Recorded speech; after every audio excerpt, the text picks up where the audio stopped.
Happy Tuesday to you. George Brauchler with you here on The George Show, 710 KNUS. My thanks to John Caldera, who filled in yesterday, the day post-Christmas. This is my first show back from Christmas, so if I didn't get to talk to you on Friday, Merry Christmas to you. I hope it was a good one. Santa was definitely good to us. It is becoming more and more challenging to figure out how to get stuff for the kids. It's just different. You know what I mean? Like when they're small, anything you get is pretty awesome. As they get into those, I don't know, 7 to 10 or 11, still pretty easy as long as you figure out the things that they're fascinated with. Now it's just, it's become tougher and tougher. And I think in part, it's just a function of largesse as well. Like we are not it's not like when I was growing up. We just have more. And I feel very blessed for that. But that means that when the kids need something, they usually get it throughout the year. They don't have to wait for a holiday or a Christmas or birthday or any sort of thing like that. And then when you get to the point of things that are now all streaming, there's no physical things to get anymore. Like discs, for what? You can download everything. So it just became a very interesting Christmas. But I was thrilled with how it turned out. Legos still sell out, man. They still win the day for the boys, for sure. In fact, I even got Amanda a Lego set. They have these Lego cityscape kind of ones. And sure enough, they have one for Singapore, which is where she will be, oh my God, a week from today. She'll be there. I think a week from yesterday, she leaves. I'm going to try to take her to the airport in the wee hours in the morning before I come on air. But so there's a Singapore one. She already knocked that thing out. Otherwise, it was just good to be with family. You know what I mean? Like that's what makes it. So Saturday night, we went over to my dad's. That was good. Got to see the extended family and spend time with them. It's always nice. It just makes you feel good about it. And then, of course, Sunday morning, Graham sets his alarm for 5 a.m. This has been an ongoing thing with the boys to get up at the crack of dawn, before dawn, to try to figure out a way to get downstairs. And so I spied on them a little bit over the railing to look down there to see what they were doing. And of course, they're like touching gifts, picking them up, trying to be super ninja-like, maybe shaking them a little bit, trying to get a sense of what they are. It's still just the kids, man. I don't know. It was a great holiday. I hope it was for you too. Today, by the way, is going to be such awesome spring-like weather in the end of December. It's crazy talk here. The super smarties at December the 7th, who read the bones for the weather, say it's going to be 62 degrees warm and dry. Today's a great day to get out there. Honestly, bike ride, a run. If there's no snow or ice on the ground where you're at, that's the way to do it. Then we drop down a ton, 12 degrees tomorrow to 50 degrees, get some snow in the mountains. And then we drop down another 11 degrees on Thursday. So if you're doing the math, and I'm not great at it, public school education and all that, we're talking about a 22-degree dive between Tuesday and Thursday. And then we kind of hover around the 40s to high 30s through the rest of the week. As you'll remember, anything that we put out here, we're not liable for it. Of course, it's Channel 7. I'm going to blame Lisa Hidalgo personally for this, but she has said in the past, anything past 3 days is really crazy talk, just speculation. And I'm going to hold them to that. So just know that today's the great day to go out and do stuff outside. The other thing, and Blake, I should ask you, your Christmas, I don't know if you get a chance to talk about this yesterday with Big John, but did Santa show up for you at the Blake household? Yeah, he actually did. He did. And what was the awesomeness that was Santa's giving to you? I would say family experience and just time with the family. And I was pretty appreciative about that. That's the right answer. And I love that too, especially as a dad. How about gift wise? Was there one thing that you got where you thought, this is it? Yeah, my sister actually got me a Bronco knife set, even though the Broncos aren't. And then I got another gift too. Hackett got fired, so that was pretty good too. Were you looking for Hackett to be fired? I've been looking for Hackett to be fired for months. For a while now, right? But you always had hope that he would just get it together and everything would be all right. I lost hope a long time ago. He struck me on the sidelines, and I could be totally wrong. It's just me trying to guess. There were so many times I saw him looking at his little menu sheet thing, and I just thought he was like, that one. You know what I mean? Like there was no real Andy Reid-like analysis. He's just looking at a spreadsheet of menus on this, I don't know, placemat. And he's looking at it and he's like, oh God, let's go with B. Well, let's try B. Let's see what, and just nothing ever worked out. Yeah, it was kind of like a multiple choice kind of answer that he was given to the play calling, and also just the look on his face. It looked like he was already That's gone. It just looked like it was over. I don't know if how much of this can be put on Russell Wilson as well, who has not looked good. I mean, the first interception he threw on Sunday, they put up a stat, 94 total interceptions, lowest among any active quarterback with X number of starts or passes. And then he goes on to throw two more, including a pick six. Like, that guy does not look good. I don't know who we bring in as a coach, but this is just awful. Yeah, when you come off of a win from your backup quarterback, and then you see a performance like that, and then they score. Not to mention the defense didn't really help. 51 points is embarrassing. Obviously, the season was lost a long time ago. It just hurts that much more to see the Chargers make it into the postseason. But for the Raiders dropping a couple there, they were in the hunt as well, even up until this week. The idea that the entire Western Division was looking for the playoffs, but the Broncos were looking for next season a month ago, it's just not who we are. It's very problematic. I love the fact that the Nuggets are keeping us somewhat buoyed here in the city, but man, the Broncos, just a disaster. I had thought about even trying to get tickets for different games. I'm kind of glad I didn't go to anything this year. It just would have broke my heart. Here in town, I took the boys to SoFi to watch them lose to the Chargers. I don't know if you saw that game. Ended on a field goal at the end there because, once again, we screwed up late in the game. But that was it. I couldn't bring myself to go to any games here. It just was heartbreaking. You know, what's funny is that was my gift. My Christmas present to my stepdad was 2 tickets to the Broncos.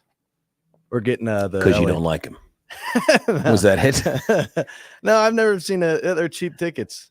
You might as well. They are this year, that's for sure. Yeah. I just wonder, if you're a coach, do you want to come here? Is it like Deion Sanders, where you look at the Buffs program and you say, I can't do worse? So if I show up, really no matter what, as long as I win 2 games, I've doubled up this season's production. I'm looking good. Do you look at the Broncos and say, I can only improve, right? Like, they're looking at 4 in the season.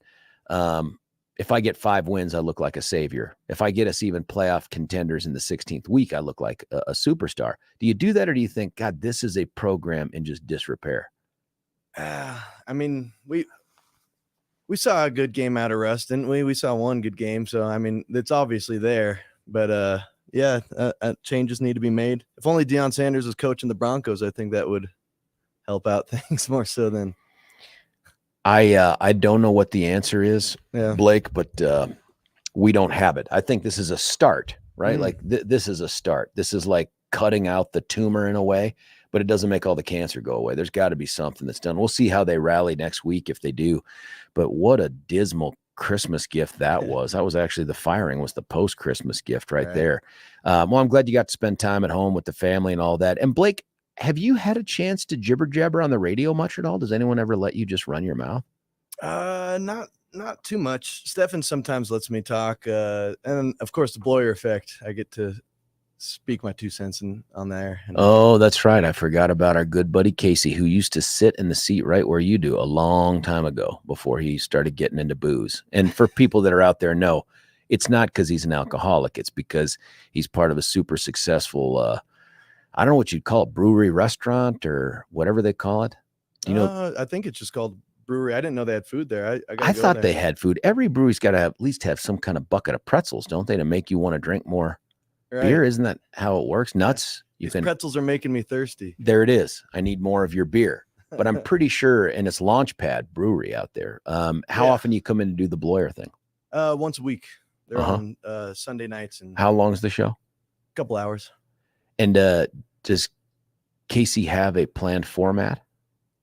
Yeah, roughly. I mean, he has topics, and he'll have me call some people. And politics guy? No, it's more so sports, and it's like a manly show. Oh, a manly show. Well, I don't know what that could possibly be like. He can grow a full beard though, and I can't. And for folks that can't see on the camera right now, of course, Blake also has a couple whiskers, which is, have you been wearing that since what, age 12? Yeah, in order to so I could drink beer. At Casey's place. I haven't shaved really since Reagan left office, and you can barely tell. I've got a new friend though. This morning, woke up, went to go brush my teeth way too early, but for the show, And I looked down, and on the lower left part of my lip, there's something here that I had to retrace my steps and think, did I end up like making out with a truck driver somewhere in Omaha and pick up a simplex of some sort? The answer is no. I don't recall that. I don't think that happened, but I just all of a sudden have some sort of weird redness by my lip, which means we're not going to do the typical post-show hugging. I don't want to give it to you, whatever it is, Blake. So forgive me for that. That's good. Safety protocol. Well, you got to do things like that. When it comes to the news of the day, by the way, now, typically, as you know, when Billy's in studio, and Billy will be back in tomorrow, Billy has the skills to put together, and the time and sort of the know-how, and he's got this format ready to put together the You Choose the News and the Thorpe Report. We're not going to have that today for a whole bunch of different reasons, but there is a ton of news to talk about out there. And even though it's the 26th, and here's what I want to do for the rest of the week, too. At some point here, as we snuggle up towards the end of the year, which is the end of this week's show, I want to get to a discussion of biggest stories of the year and your prognostications for next year. I really do want to do that. But for right now, there's something that is intriguing to me that has taken place back there on the East Coast. I read about the story, I don't know, a few days ago, but it has really started to catch fire, and it's become a bit of a thing even on Fox News. And that's this guy who ran for Congress and was elected, and his name is Santos. It's for the love of goodness, Representative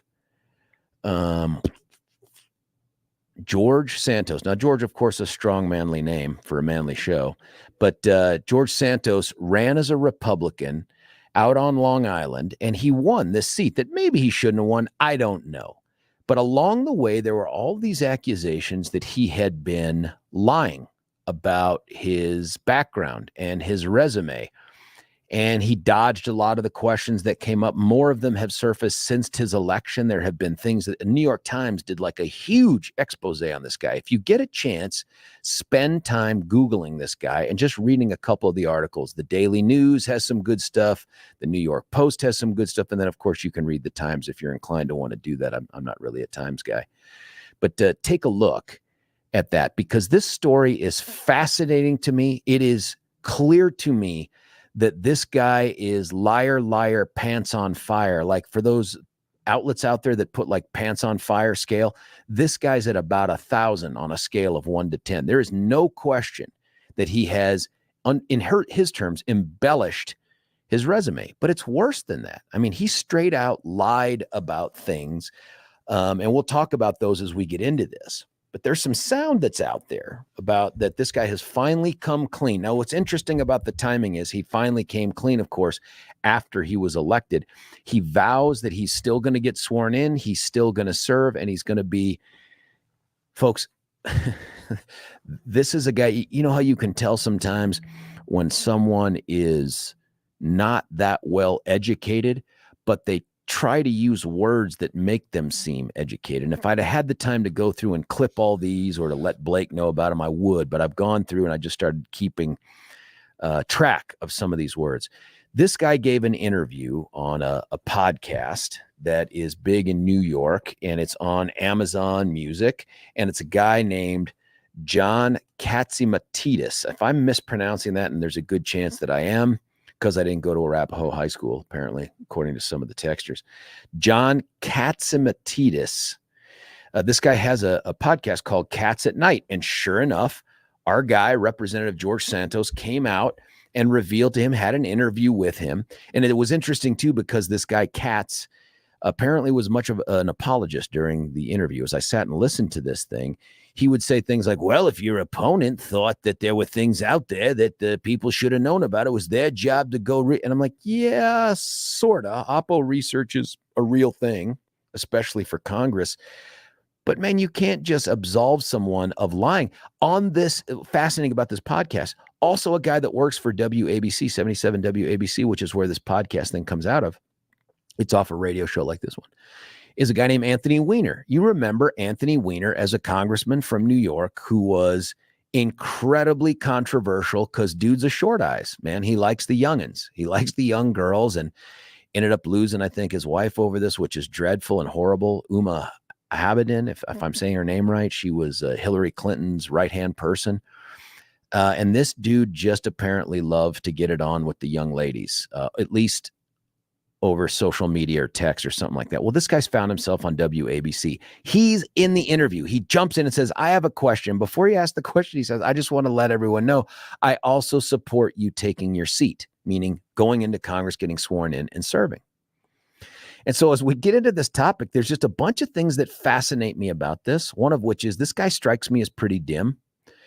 But two, he is an abject liar. I mean, I think that part's true, but I'd love to get your judgment on that. But I think the bigger questions that I have are, have you ever embellished a resume? What's like the biggest thing you've ever embellished on a resume? That's one, as an employee, right?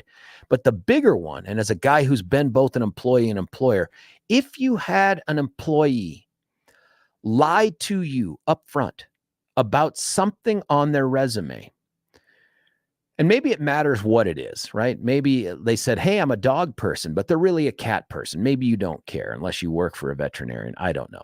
But what would you do with that guy? Would you fire, or that gal? Would you fire that person if they lied to you on their resume as an attempt to get the job? Because clearly, man, this isn't a guy who lied about a zodiacal sign. This is a guy that lied about things that voters would consider as worthy of credentialing him for office. Right? Like, this is why this guy's qualified to do it. Now, before I cut away for a break here, our first break, and we'll get into some of the sound when we come back on this thing. And by the way, here's a text already. Santos is good to go based on Biden's lying about his scholastic history and other exploits, period. Reveals normal standard for political hopefuls. Oh, and what about the senator? I can't think of his name, that said he was in Vietnam, that tour, that he'd been on active duty, and he's still an office side. My apology. I can't remember his name. I don't know which one. It could have been on a tour in Vietnam. I don't know who that guy is. I think about John Kerry when I think about embellishing his war record. Remember, this is the guy that threw all of his medals into the Potomac or something, is a protest to Vietnam. But then all the Swift boat guys came out and said, this dude was a badge hunter. This dude, every time he got a paper cut, he had himself put in for a Purple Heart. This dude was no hero. He wasn't there for the real shooting, all that other stuff. I think of that guy. But for the folks, and Alexa too, good morning, Alexa, resume embellishment, can't believe everything Biden lies about, and the MSM doesn't question him. You should play the clip on Biden where the media does go over all the lies when he dropped out of the presidential race decades ago. I did. I played that one on the Saturday show a while ago, that clip. But there's no doubt that Joe Biden lied. He, in fact, plagiarized a guy named Neil Kinnock, who was the Labor Party leader out in the UK when Biden originally ran for office back in, 88? And he had to drop out because of that. No doubt about it. I totally agree. But this is something that we're either going to take a position on that, hey, it's okay to lie because others have done it, which, okay, that's a standard. It's a pretty crappy standard. It's not the one I want to be held to. It's not the one that I think we ought to use for any politicians. Or we take a look at this thing and decide, is it okay? Does it matter to you that somebody lies about their background? And sometimes we see it with beliefs too, like I am pro-life or I am pro-choice, and they end up being something else. Is that different? Do you take that more seriously? I mean, this guy's lies, and we'll go through some of them, are incredible. But let me just, before I cut away for a break, let me tell you a couple things. In this interview, and go out and listen to Amazon Music, the Cats at Night thing, he says that he was trying to say bombarded. He was trying to say that the media is bombarding and that we've been bombarded with all of these reports. And he pronounces it as bombardier'd. Bombardier'd. Okay, could it be a mispronunciation? It could be. It's a weird one. He never catches it. And then he tries to say ingratiate at one point. Everybody embellishes a resume. I tried to but he says ingratiate. Okay, that's two. Then he's trying to say, I'm not a fictitious person. And he says, I'm not a fictional person. Rather than say, I'll be an effective legislator, he says, I'll be an effective member of the legislature. Now, listen, individually, everybody, I do it too on the radio. I'm sure if you went through all these podcasts, you'd say, this clown show mispronounces words That's true. But this is within about 180 seconds of an interview. This is a guy who is not well educated, doesn't care, and pretty verbose, tries to throw out words. He strikes me as dim. And I think he believed that he could say just about anything to get elected. And we'll go through some of what that is and the sound when we come back. But my question for you, and you should know this by now, but I'll tell you anyway. You can go right to the app, 710KNUS app. You can go to 710KNUS.com and you can ping us here. We've already got a bunch of texts coming in. And by the way, most of these texts are, but what about Joe Biden? Well, I don't want to do whataboutism. That's a different topic. We can say, yes, Biden lied. I want to know for you as an employer or as someone who voted, what if you voted for a candidate for Congress or any office, and it turns out they lied about major portions of their background? Would that bother you? Would that make them unqualified in your mind to take office? Should they not take the oath? Because as an employer, and I'll tell you what I would do and what I have done in the past, it's pretty quick. It's pretty striking. How can you trust this guy again? That's a question I asked of Fauci. When Fauci came out and said, yes, I lied about masks, but I did it for a good reason, he was dead to me at that point. If you're willing to say there's a good enough reason for me to lie to you in my position, then how can I ever trust you again, ever in that position? This guy's similar. If this is what he's willing to say or do to get into office, how would you ever be able to trust him again? But I have a lot of people on the text right now, and you can join them saying, but what about Joe Biden? But what about Joe Biden? What about Joe Biden? Is that a difference maker for you? Is it like, yeah, but for Joe Biden's lies and the media's willingness to not really take him to task, I'd feel differently about this guy lying. But because they've lowered the political bar, this guy should get a pass too. The best way to have this conversation, because I'm fascinated by the facets of it, is to pick up that phone and give us a call. It's a slow Tuesday for you. It's going to be beautiful outside. You're going to put on the running shoes and go run. Take a moment right now to give us a call at 303-696-1971. Take me on this. What should happen to this guy? I say fire him. I say he should not take the oath and take his seat. Interesting that Anthony Weiner has his back. No pun intended. George Brauchler with the George Show. We'll be back just after this. It's 710 KNUS. Want to take your favorite radio station wherever you go? Well, now there's an app for that. No matter where you are, stream your favorite shows. Tap the app to listen to podcasts. Talk back to your favorite local hosts. At the tone, leave a message. Call the show.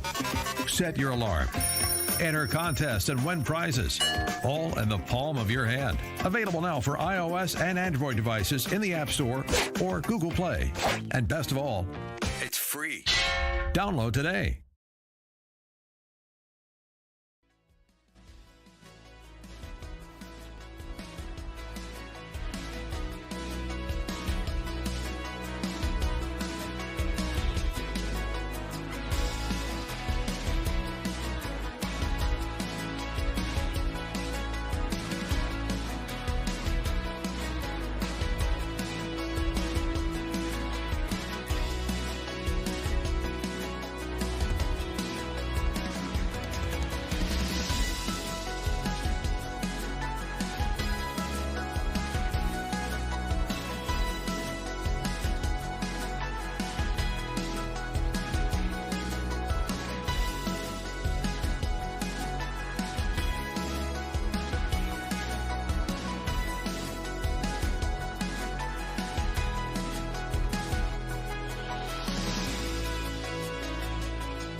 I know you guys want to sing along with this. Me too. I think this is one of those intros, too, that cuts out right before we get to hear those Stephen Perry pipes. Just a small town girl. Go ahead. Living in a lone. All right, George Brauchler back with you here on the George Show 710 KNUS. There is some sound that you want to hear. That ain't it. This guy, George Santos, is who we're talking about. Again, texts keep coming in. I love that. Please keep texting in. I want to have these conversations based on some of this. I can't get to all of them. But one of the things now that we're hearing is, what about Senator Blumenthal? Richard Blumenthal from Connecticut. Dude was, it says right here, Senator Richard Blumenthal of Connecticut lied about serving in Vietnam. I detest him because when he was the AG, he found serious flaws in the IDSA's guidelines on chronic Lyme disease and declined to file charges. Yeah, listen, nobody, no conservative could ever be a fan of Richard Blumenthal. This guy is the heavy hand of government wrapped up in a suit. And I don't know enough about his background. I've heard the same thing, that he lied about serving in Vietnam. That is an issue to discuss. But if it's in the context of this isn't a big deal, relatively speaking, this isn't a big deal, I need to hear that from you. I need you to tell me, I don't care because someone else has done it also. That cannot be satisfying to say out loud. That cannot be the way that we move forward with our selection of representatives. We're scraping the bottom of the barrel, folks. Is that it? And what message does this send for the future? Is it, hey, you can lie about anything you want with your background to get elected? It doesn't matter. It doesn't matter because the bar has been set so low by what we perceive about what's been said by President Biden and the plagiarism. That's all real, by the way. That's not made up. That ain't partisan. Dude took someone else's words and claimed them as his own. Blah, blah, blah, blah, blah, blah. Here's one. I hire musical artists to play benefits, and if they lie about the following and I look at the social media and see it, I will not hire them because they can lie all they want, but if they don't bring the people, it's just a time for rehearsal, and they can pay for that and do it somewhere else. Vacationing in Amsterdam. Oh, man, that's a great listen. P.S. My position on that being a case of stolen valor, and he should not be holding political office. I get stolen valor. And you know that the Supreme Court came back and said, no, you have a First Amendment right to lie about your military background, which is crazy, right? About your non-existent military background or an award that you received that you really didn't, which is crazy. But there it is. That's different than this. It says, P.S. By the way, George, when one speaks a verbal command into your phone, the punctuation gets screwed up, the spelling gets screwed up, and the sentence structure gets screwed up from time to time. So I'd appreciate you not being so critical. I don't even know what that means. That must be a reference to something in the past that I have said on something that came through. And believe me, I know about the text thing. There's some incredibly awkward texts that have come out of my mouth through the phone. But more and more texts. Here it is. Blumenthal of Connecticut. Someone said Richard Burr. I don't think it's Richard Burr. I think you mean Blumenthal. All of these are, in my opinion, not defending Santos and saying it's okay. By the way, one of the texters on here called him Sanchez. I get it. It's Santos. And maybe that was one of those voice to text things. But the idea here that we're going to hold this guy to a lower standard, the one set by people either on the other side of the political aisle or just historically, that's unsatisfying to me. And is that the approach that you would take with someone who you employ, that you hire? If you had an employee come to you and they submitted a resume to you, and in that resume, there was lie after lie after lie, would you keep that person on because some other employee in the past had lied? Would you say, well, okay, it kind of doesn't matter what you tell me. As long as you can get in through the front door, you're safe? 303-696-1971. Kevin from Lakewood. Kevin, what do you think about all this, man? Morning, George. Morning. Are you hearing me all right? Okay. I can hear you great, yeah. Fantastic. So, yes, he should be fired, but who's going to fire him? Congress? No, there's a mechanism where they can refuse to seat him, but I don't see them doing that here.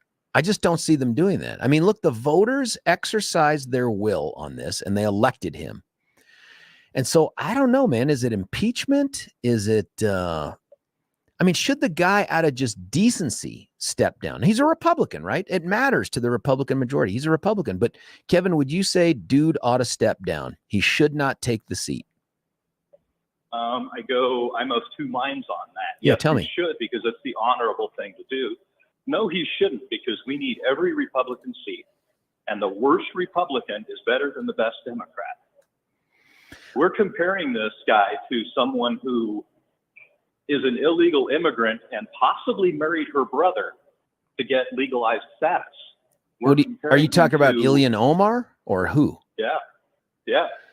Yeah, I'm happy to have a conversation about the Ilhan Omar piece, although she has been reelected with that out there several times. So if the public knows about it and they say, we don't care, we want to vote for him anyway, which I think is ridiculous.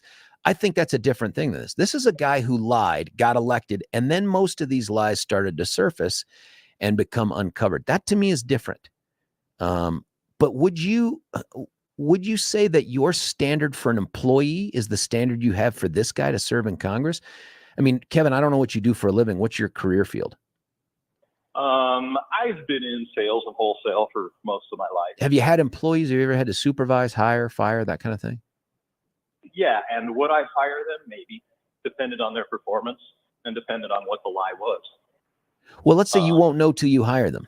They come in the front door and they tell you, hey, man, hire me. I have been a great salesperson at this place, this place, this place. You take them at their word. You hire them. And they're about ready to onboard. You get notice that, no, he never worked for any of those people. He never did any of that stuff. Would you be like, that's okay. He got in. Let's give him a shot. Or would you be like, whoa, dude. In the case of before this person has started work, no, I'd let him go. And again, that's up to the voters.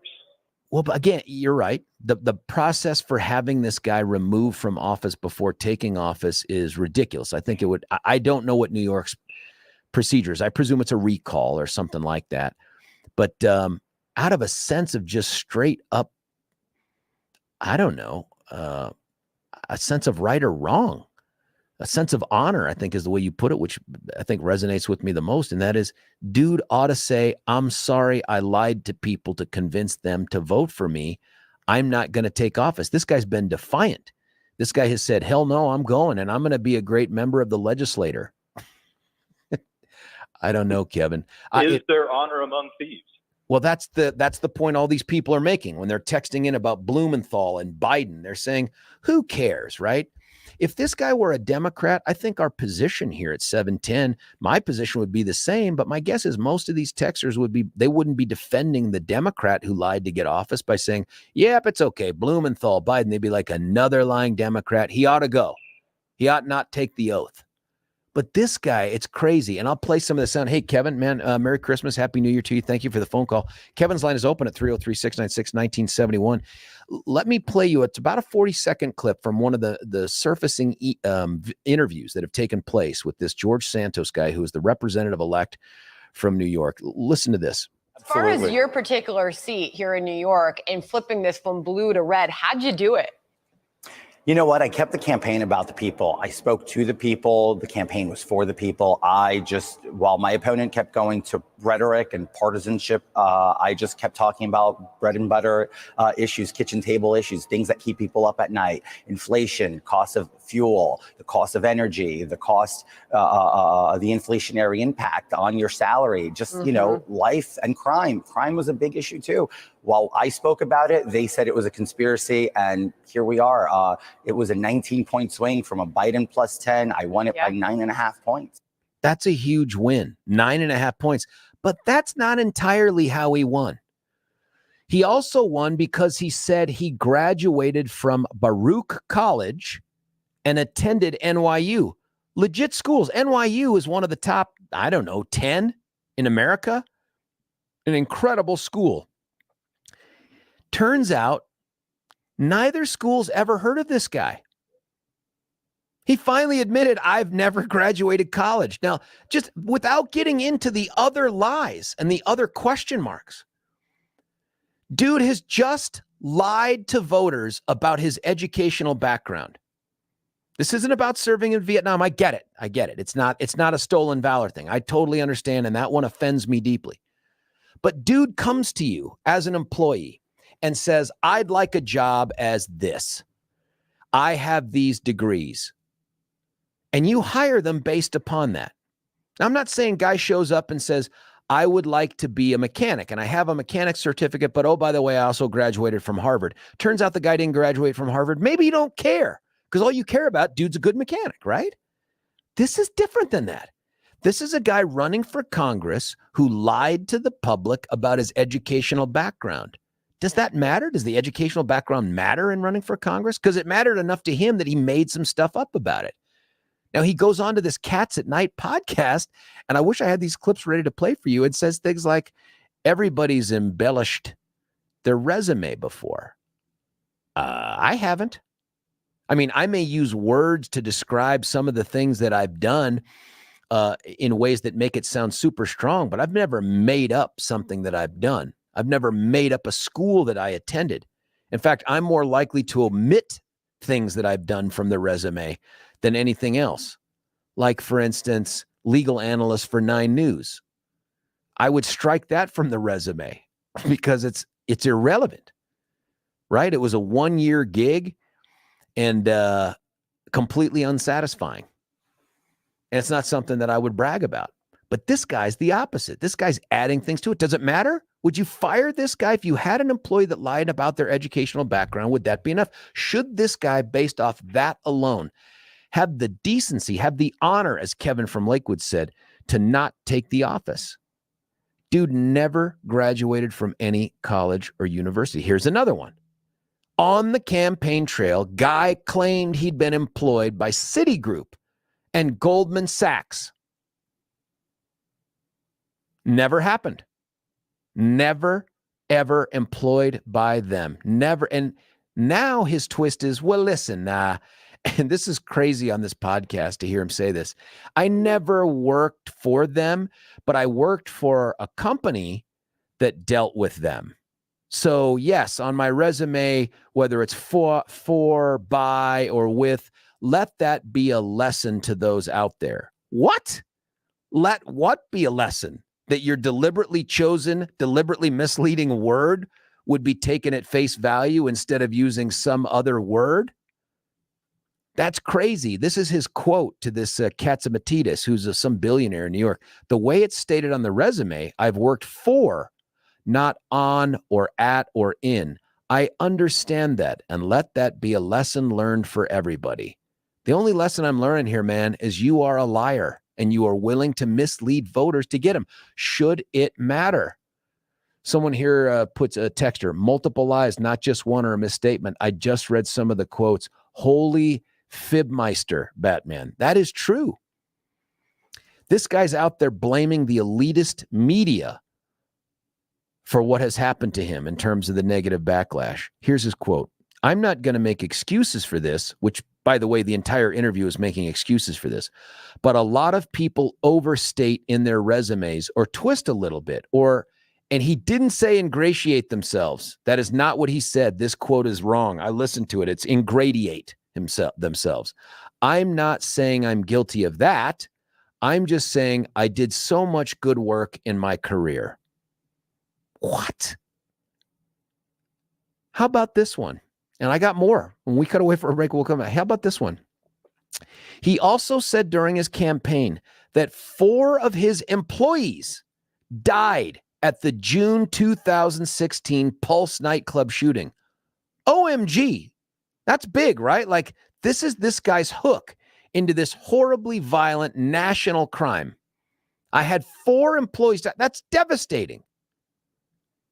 New York Times does an investigation, can't find any connection between the victims and Santos or his business. None. What? That's disgusting. That's getting close to the stolen valor thing. He then says on this Katzimatidis show, he said the 4 victims had been hired to work for the company he worked for at the time. Now, I don't know if that's true or not. I mean, at this point, does it matter what words come out of his mouth? And then these guys on this podcast is brilliant. You got to listen to it. And I say brilliant because it's just so entertaining. They asked him if he would end up suing the Times for defamation. And he contemplated it and talked about, I dare him to file a lawsuit against the Times. Because you know what the number, first off, First Amendment is so forgiving of the media. And it ought to be. It ought to be. But the defense to any sort of defamation or slander is truth. And if this clown wants to go down not just as a footnote in the history of mistakes in campaigns, but as a bold-faced exclamation pointed footnote. The way to do it is to take on the Times on their uncovering of his lies and his misrepresentations. This is going to be crazy. He says, I'm going to look through and see everything. And just like they nitpicked at me, his lying about going to college, graduating from college or university, that's a nitpicking. Now it's going to be my time to nitpick at both journalists who made it their mission to slander me across this country and across the world. Holy smokes, man. This dude was able to flip a blue seat in Queens and Long Island to a red seat. And it looks like he did it in part over a whole bunch of lies. And he says, I'll be sworn in. I'll take office. We'll talk about a couple more things when we come back. This is just a crazy story. And I'm interested in knowing what you would do with this guy. Should he, out of a sense of honor, just not take his seat? Let a vacancy committee pick his replacement, because that's what happens in Congress. It'd be a Republican vacancy committee, right? Like the Republicans won the seat. That party would get to dictate who takes that seat. So don't worry about the whole losing the Dem and the R thing. And I'm not sure that should matter either. Shouldn't this guy be fired? Wouldn't you fire an employee? And let me ask you, and you can do this completely anonymously. Call in and tell us, what's the biggest thing you've made up on a resume and why did you do it? Nobody makes up stuff that people don't care about. Like nobody puts on their resume something that has nothing to do with the job and embellishes it. It doesn't make any sense if they didn't think it would work to get them elected. And that's what it sounds like this guy has done. And frankly, folks, whether he's the greatest conservative in the history of the world or not, he has no credibility anymore. Love to hear your thoughts on that. 303-696-1971. I'll get through the text too as they're coming in also on this topic. A lot of people apologists for this guy by way of simply saying, but what about? What about? What about? Is that the standard in politics? Is that the standard in your life? What about? What about? Is that how you live your life? That doesn't feel, first off, coming off the heels of Christmas, that doesn't feel like the whole New Testament thing either. There's a lot of forgiveness in there, but it can't be, I did no wrong. I'm not asking for forgiveness. Just get by it. There isn't any of that. I'm sorry I stole. No, I don't have to say I'm sorry because other people have stolen too. So it's okay that I steal. Is that where we're going with this? Lying isn't a big deal. Other people lie. Therefore, my lying doesn't matter. Is that the standard? 303-696-1971. We'll cut away for a break. We'll come back. 7 o'clock, we're going to be joined by Patty Calhoun. Fantastic piece that she wrote on the opening of a restaurant Billy and I talked about here. I'm excited for it. And we'll get her take on some of this as well. And then in the 8 o'clock hour, actually, you know what? 7 o'clock, we have Josh Sharf. 8 o'clock, we have Patty Calhoun. 7 o'clock, we'll get Josh Sharf. I wonder if he's following this as well. We missed Josh last time. I think he had some family illness stuff going on, but I think he's out of the woods now. It'll be good to catch up with him. You stick around with us, 303-696-1971. George Brauchler on The George Show, 710 KNUS.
George Brauchler right back with you here, 710 KNUS, talking about liar, liar, pants on fire, Representative-elect George Santos out of the Queens, Long Island area.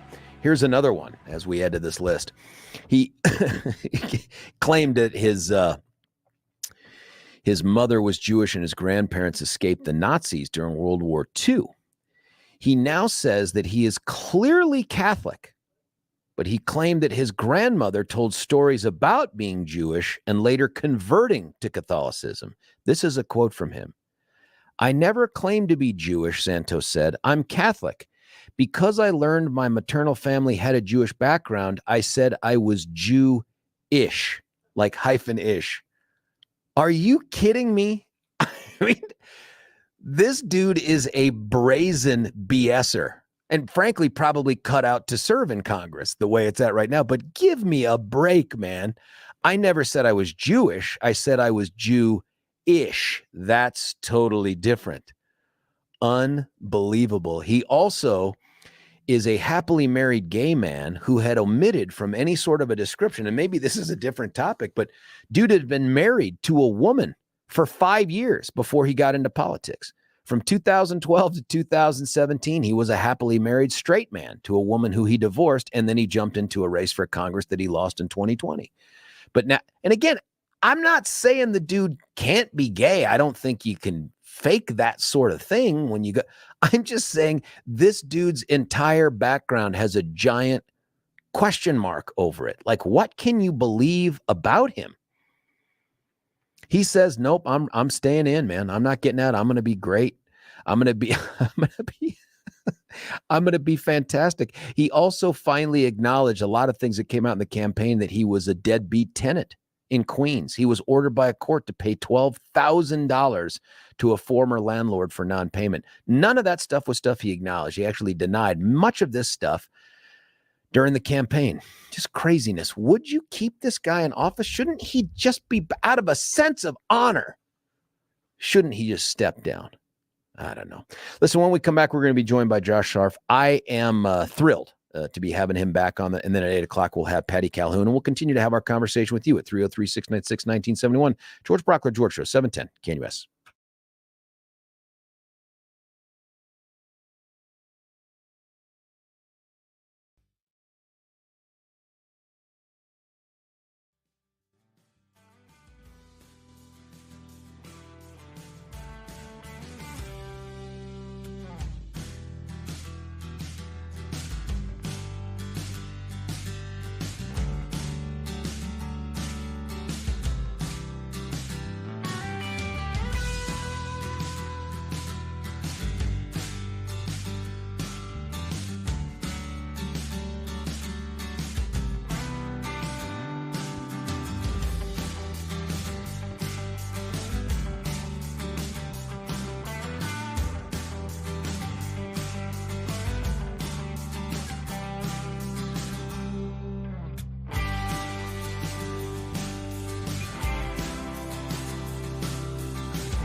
George Brauchler right back with you here on The George Show on 710 KNUS on this going to be super warm Tuesday, 62 degrees, the high. We're going to be joined right now by a special VIP guest. You've heard of him before. He's an Independence Institute smarty, but the dude can do just about anything, and I'm hoping to put him to the test on that, especially in this holiday season, and that is Josh Sharf from the Independence Institute. Josh, thanks for joining us. Good morning, George. Always nice to take a little BP. First off, Merry Christmas or Happy Holidays. I don't know was it Kwanzaa? What are you doing? What do you do in the Sharf household? No, we're all Hanukkah all the time. So for the festival and all that, do you have, because in some ways it's like Christmas took all the days of Hanukkah and jammed them into one special Santa Claus kind of thing. Do you have a favorite gift or thing that has taken place thus far? Yeah, well, I mean, we just we had yes, actually, our 3-year-old loves, for whatever reason, 3-year-olds get fixated on something, and then they just love that thing, and for whatever reason, he has decided he loves clocks, and so we'll watch videos about clocks, we'll watch videos about telling time. He's sort of figuring out how to tell time with this too, but he's we watched videos about sort of the internals of how a mechanical clock works, so he understands mainspring and escapement and all that, and so he my sister got him this large plastic put it together yourself clock where you can see all the gears, you can see the gear train, you can see everything working, and he just absolutely loves that thing. When he opened it up, obviously, I was like, wow, this is, and then spending, the half hour or so sitting there putting it together with him. And he did the bulk of, now under close supervision, but he did the bulk of the work, and it was really something else. So, he's absolutely loved that thing. Where did that come from, man? That's not genetic, is it?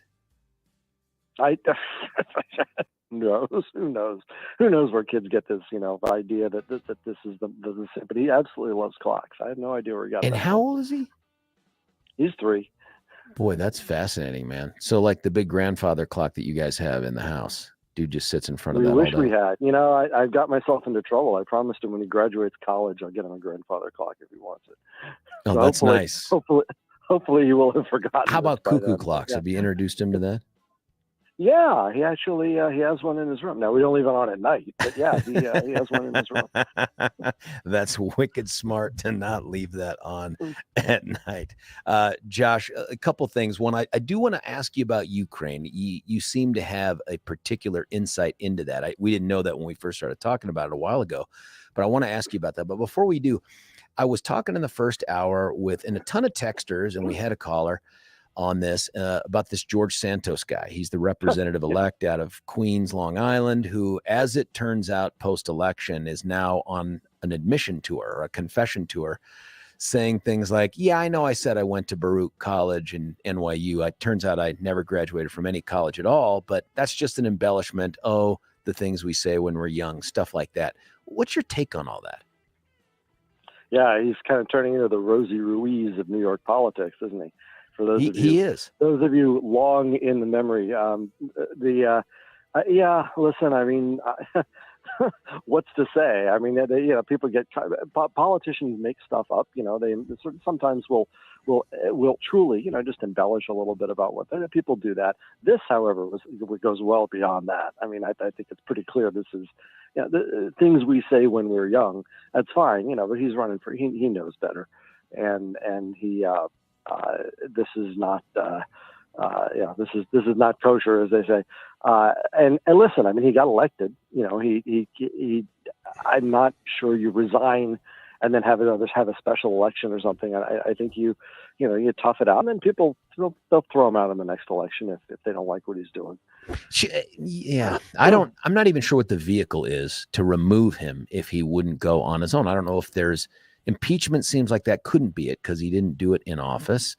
I don't know if there's a recall and then a vacancy. I mean, I don't know what the vehicle is, but go ahead. You can't recall. No, you can't have a state level law recalling federal officials because then that adds a level of requirement. I don't think any states allow that. I'm not even sure constitutionally you could do that. What is the vehicle then?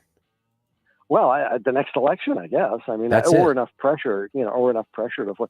But he seems, I wouldn't say shameless, because he is at least admitting that he, did all this.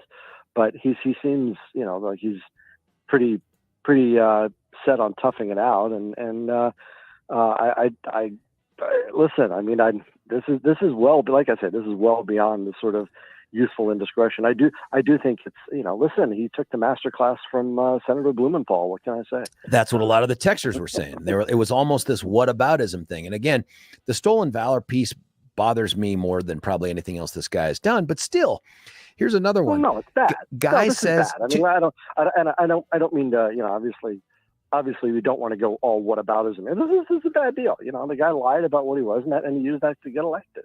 He also claimed that he owned 13 different properties. But as it turns out, he lives with his sister and owns nothing. I mean, it's not like, oh, did I say 13? It was really 11. I kind of forget. I mean, that would even be, how do you not know how many properties? Guy had 13 properties that he talked about. He has 0 and lives with his sister, I presume in the basement or something. You know what I mean? Like, this guy strikes me. I don't know. And then he had this judgment against him for $12,000 for a place that he lived that he never paid on. And then finally, after the election, admits, he's like, yeah, he says, I didn't pay off that debt. And then this is his quote, I just forgot about it. Like, how do you, if you forgot about someone else's $12,000 that you owed them, I'm looking forward to the things you do in Congress. I mean, where you have access to our money. You know what I mean? Like, this guy is and the part that may be more topical for you, I don't know if you heard the first hour, he had claimed along the way to have this great lineage and heritage in Jewish faith, and that his parents had been, concentration camp on World War II. And then finally comes out and he says, hey, clearly I'm Catholic. But when I heard stories from my grandmother about her being part of the Jewish faith before she converted to Catholicism, I didn't say I was Jewish. I said I was Jew-ish. Do you know what I mean?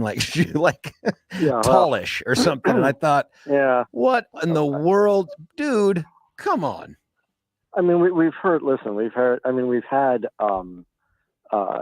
have had any number of public officials say, well, somewhere, a couple and now, it's not unusual to a couple generations ago for someone either to have converted in Europe or to have married out to intermarried when they came to the States. And that part sort of gets buried, and then people kind of, it comes up in family lore and so forth. But, you got to be careful with the terms you use. You don't say I graduated from a place that I never went to, and you don't say I'm Jewish. You say, listen, I mean, we have there's even Bennett, as much as I dislike Bennett's everything that Bennett stands for politically here. I mean, he clearly, I mean, he has Jewish grandparents, and he's been very open about that, and that's how you talk about that. The way you talk about it, that's perfectly fine, but Santos was clearly trying to pass himself off as any number of things that he wasn't. Yeah. In my family, somewhere in the grandparent level, I think on my grandmother's side, there's Jewish faith back in there and lineage, but I've never talked about it in the context of that, like to try to earn some sort of credibility with a group or voters. It's craziness. This guy is out of control, and he's 34 and has done this. I don't know if it's possible for him to get reelected. And by the way, he's going to be a quote machine. He's going to be a soundbite machine because he butchers words. This is a guy that tries to, and we've all done it. This guy just does it all the time. Like when he tried to say bombarded by the media, he said bombardiered. I mean, that's instead of ingratiate, it's ingratiate. Instead of fictitious, it's fictitional. I mean, just this guy is going to be brilliant on the floor of the House. I just wonder, how does any voter ever believe this guy with what he says? Or not just voter, how does a fellow congressman ever believe this guy? Like, are you going to support the bill?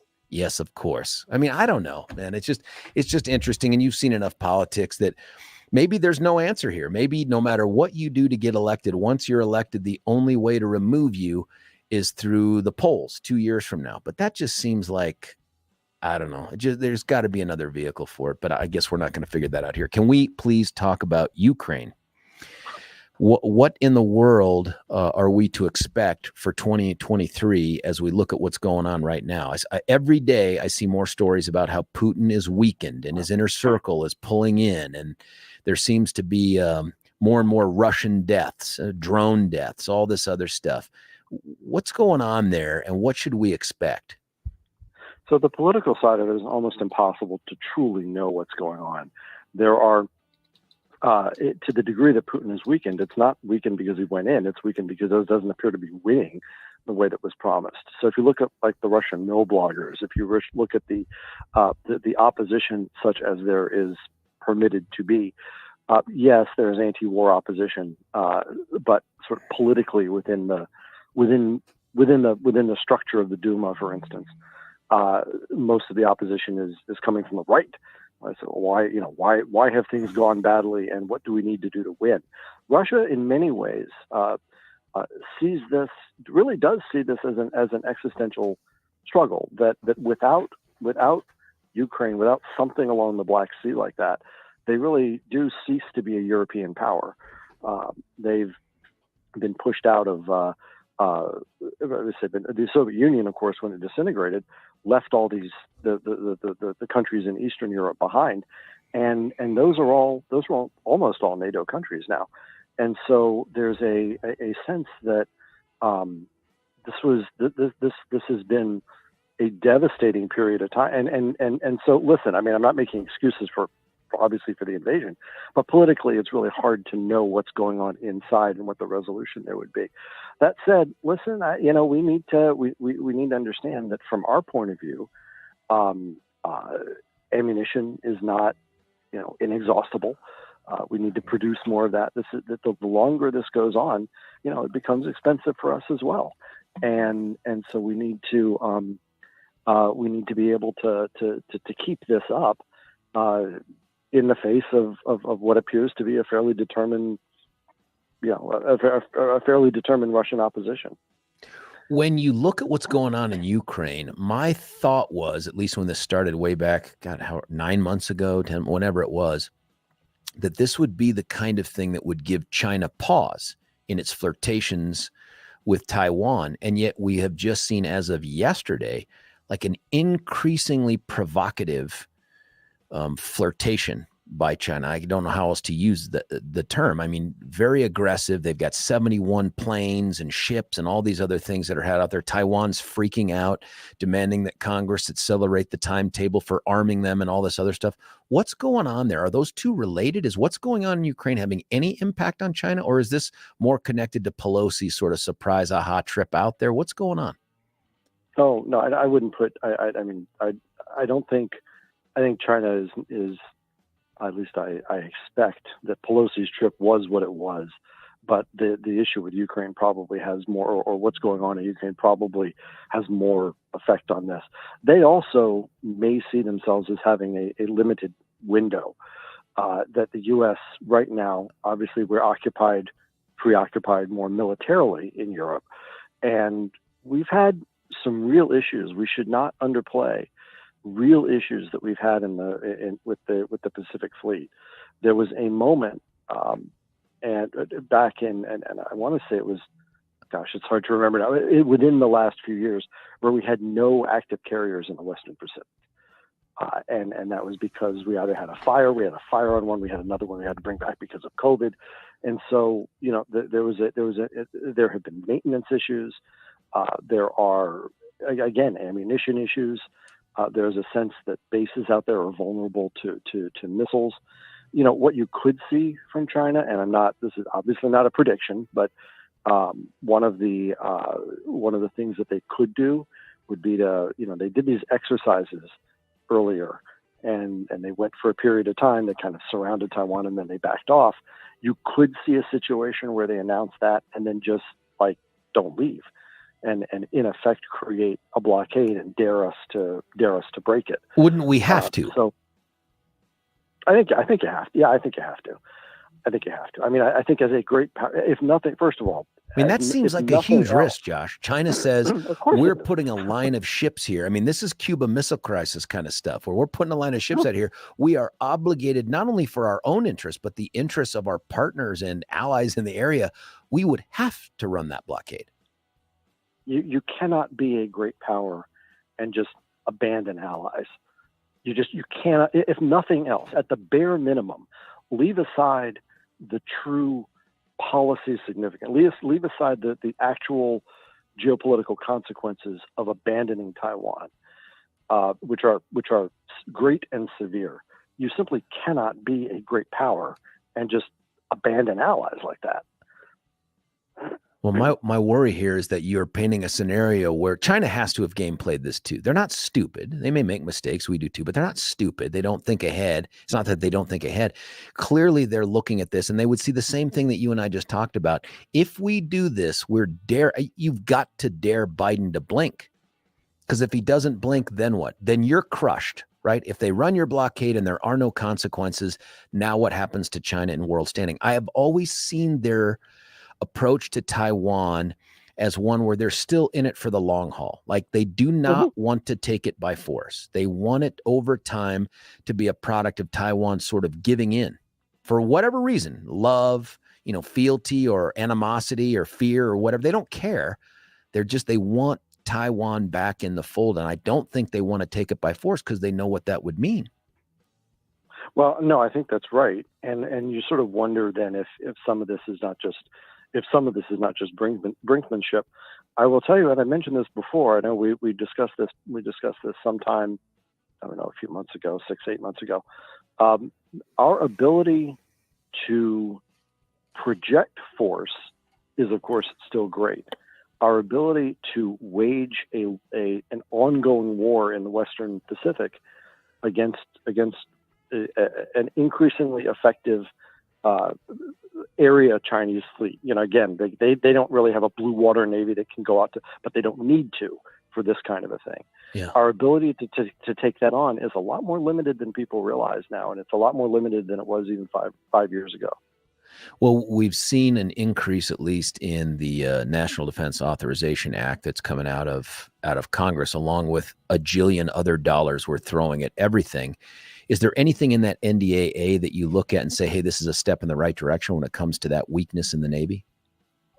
I think they're trying to address that, but again, it's the Navy is a bit, or the U.S. military in general is a bit like, a big carrier, and turning takes a long time. I mean, you can start to address some of these things, but it takes a while before you can get back in shape. And I have to tell you, it's really disconcerting to see some of the priorities that come out, the social engineering priorities that appear to be at least grabbing the headlines, but certainly spending a lot of time worrying about, will the Marines continue to call people sir and ma'am? I just, this is nonsense. Focus on what your core mission is. And this other stuff that appears to be taking attention is terrible for morale. And frankly, it's just also bad for being able to fight your wars. We're talking with Josh Sharf from the Independence Institute. Listen, I want to talk to you about some more political stuff. This is all this geopolitical military stuff. Can you stick around through a break? Absolutely. Let's finish up, though, with this. We'll leave the international stuff here in this segment. Going back to Ukraine real quick, how does this thing play out in 2023? Is it over? Does it resolve? How does it? And then the other big question is, with the success that Zelensky and Ukraine are having right now, does this elevate them to a place of, I don't know, concern or an issue for us in the future? No. I mean, I think at some point we need to think about what the end game looks like. Ukraine is not going to get Crimea back. They may or may not get, the far southeastern portion of the country back. But we need to, at some point, someone is going to have a discussion about with him from this administration about how far exactly we're willing to go in terms of territory. I don't know. I mean, I don't know if we see the end of this in 2023. This thing could just continue to grind out, go back and forth. And the one thing that you need to avoid is drawing a straight line from whatever's going on today.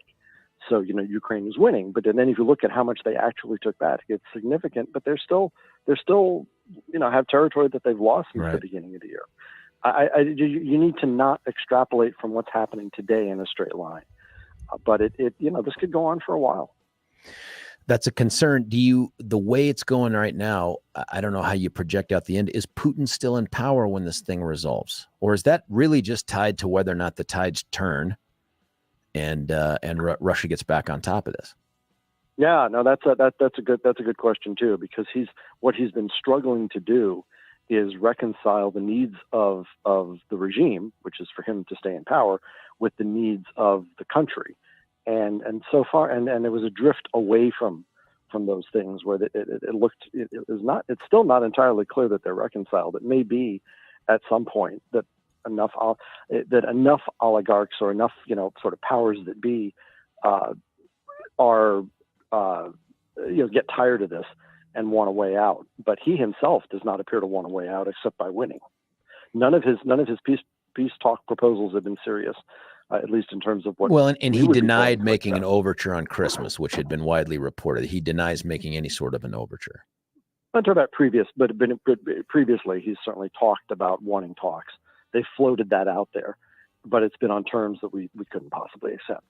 And that lead one to think that what he really wants to do is get himself a breather to be able to reorganize and re-equip and get some of these very, very green troops seasoned a little bit so that they can actually fight.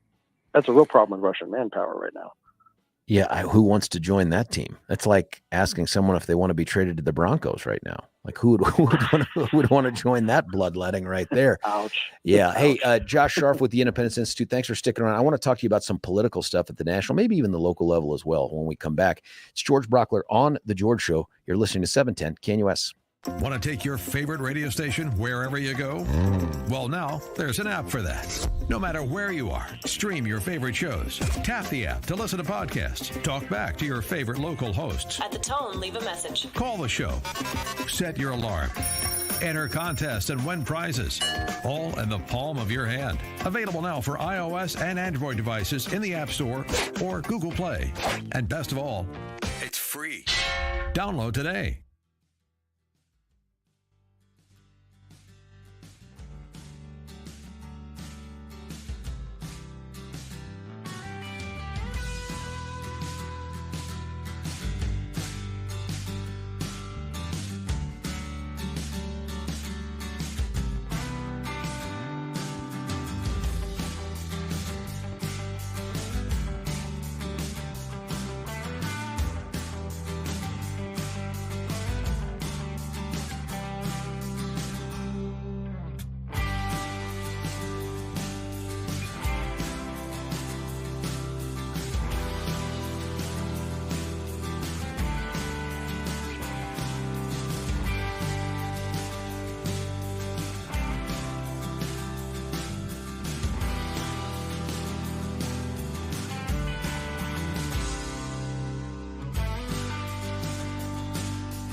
Little classic PJ right there, Pearl Jam on 710 KNUS. George Brauchler with the George Show, going right back to the VIP line. Josh Sharf from the Independence Institute has stuck around foolishly. Thank you for giving us more of your post, I guess, holiday. Maybe it's in the middle of the holidays. Are you got any big plans for New Year's, by the way? Well, we're actually just took for me, it's a working vacation, but for my wife, she's get a chance to see some friends out here in Los Angeles. What? And so I am speaking to you from the back porch of some friends of ours out here in LA. An hour in the past. An hour, yes, in the past, I suppose. Yeah. The although it feels like a lot more than that. The one thing that I did set aside for myself is January 2nd. I bought myself a ticket to go see, to go sit in the grandstands and watch the Rose Parade live, which I've always wanted to do. Oh, that sounds super cool. That's are you watching college football? Are you a college football guy, Josh? I am one of the, it's hard if you're Sabbath observant, Saturday, not being able to watch on Saturdays is tough. But one of the nice things that's happened over the last, 10, 15 years is in the evenings. Now there's usually a headliner game, and being able to do that. Yeah, no, I follow it. We'll see who wins. Probably Georgia, Michigan, right? Is that what everyone? That's a huge sort one. of assuming. Yeah. First off, where was undergrad for you, Josh? You told me this before.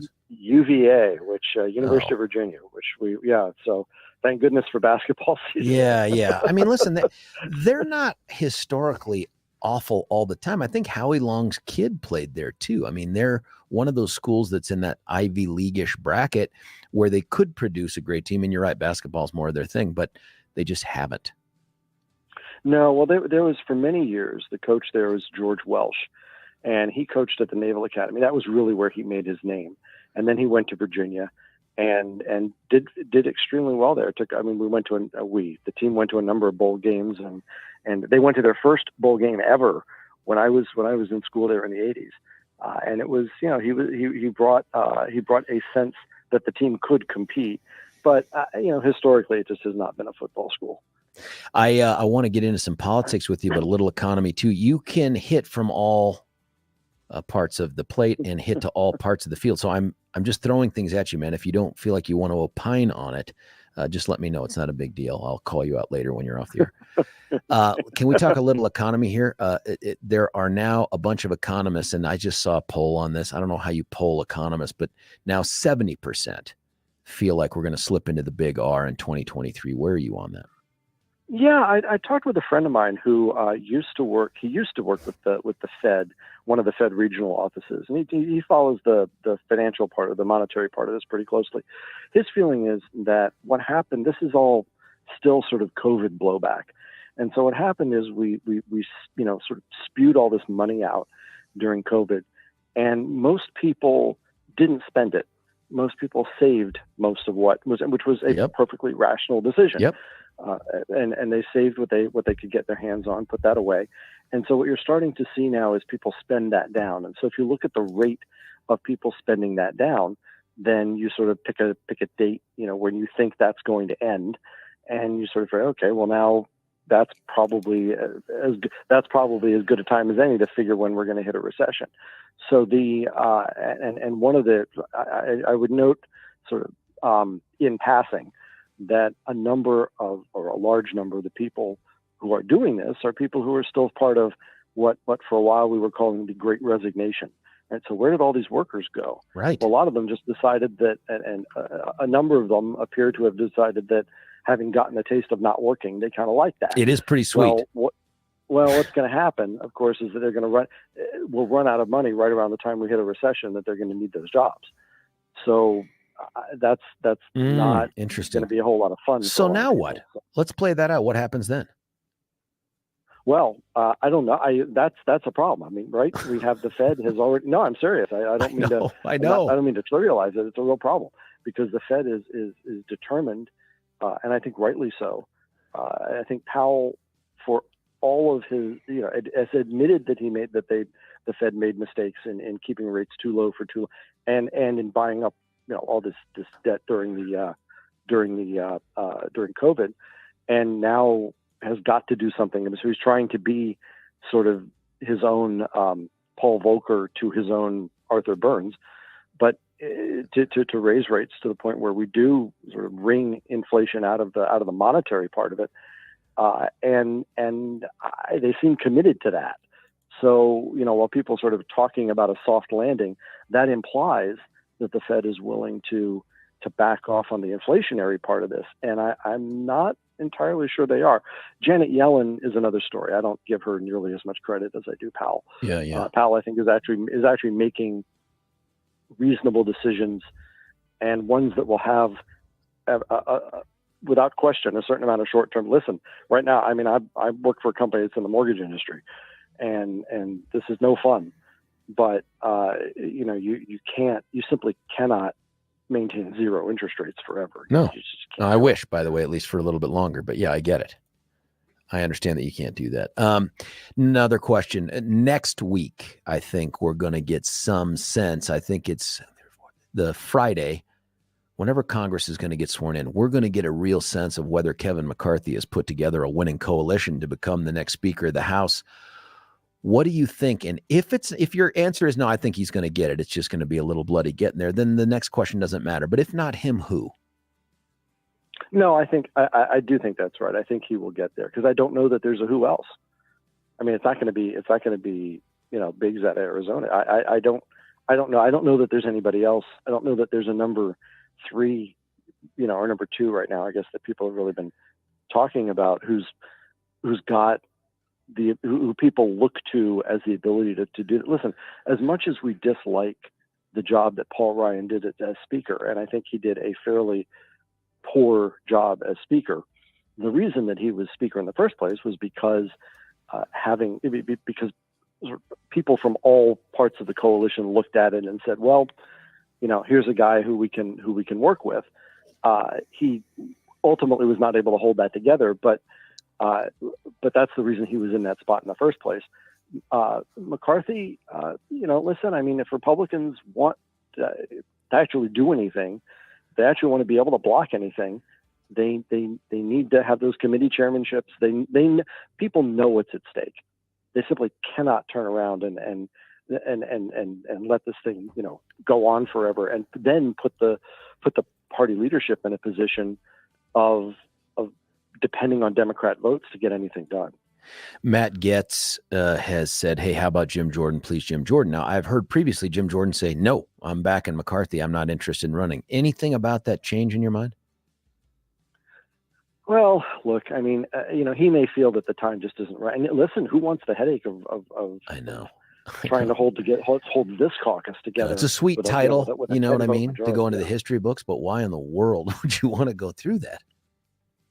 I mean, people said that about Pelosi too, but she was able to work to bring everything together. She was able to bring the hammer down and get a certain amount done anyway, with a very narrow majority. I just don't see, especially with the Democratic Senate, where anything you send over that's really productive is probably going to die over there. So, at the minimum, you need to be able to hold your caucus together in opposition. And so maybe that's McCarthy's pitch. They say, listen, right now, our job, we need to investigate the administration. We need to oppose anything else they do. We're not going to be able to roll stuff back because we can't override a veto, even if we can get stuff out of the Senate. And so, let's be realistic about what it is we can do, and stick together on that basis. Basically, act as the opposition, even though we're in the majority. Maybe that's a winning pitch. Interesting. A couple of the things I want to get to. President Trump, we saw the January 6th commission come out with its hundreds of pages of report. It has made several recommendations, some of which are just, in my opinion, goofy. I don't know if they're constitutionally sustainable, but this idea that the president should be disqualified from being able to run again for office, I just don't see that going anywhere. But the bigger question is, do you see this newly appointed, quote unquote, special prosecutor by Merrick Garland, this Smith guy, pursuing charges against President Trump based on the information that we have available to us now?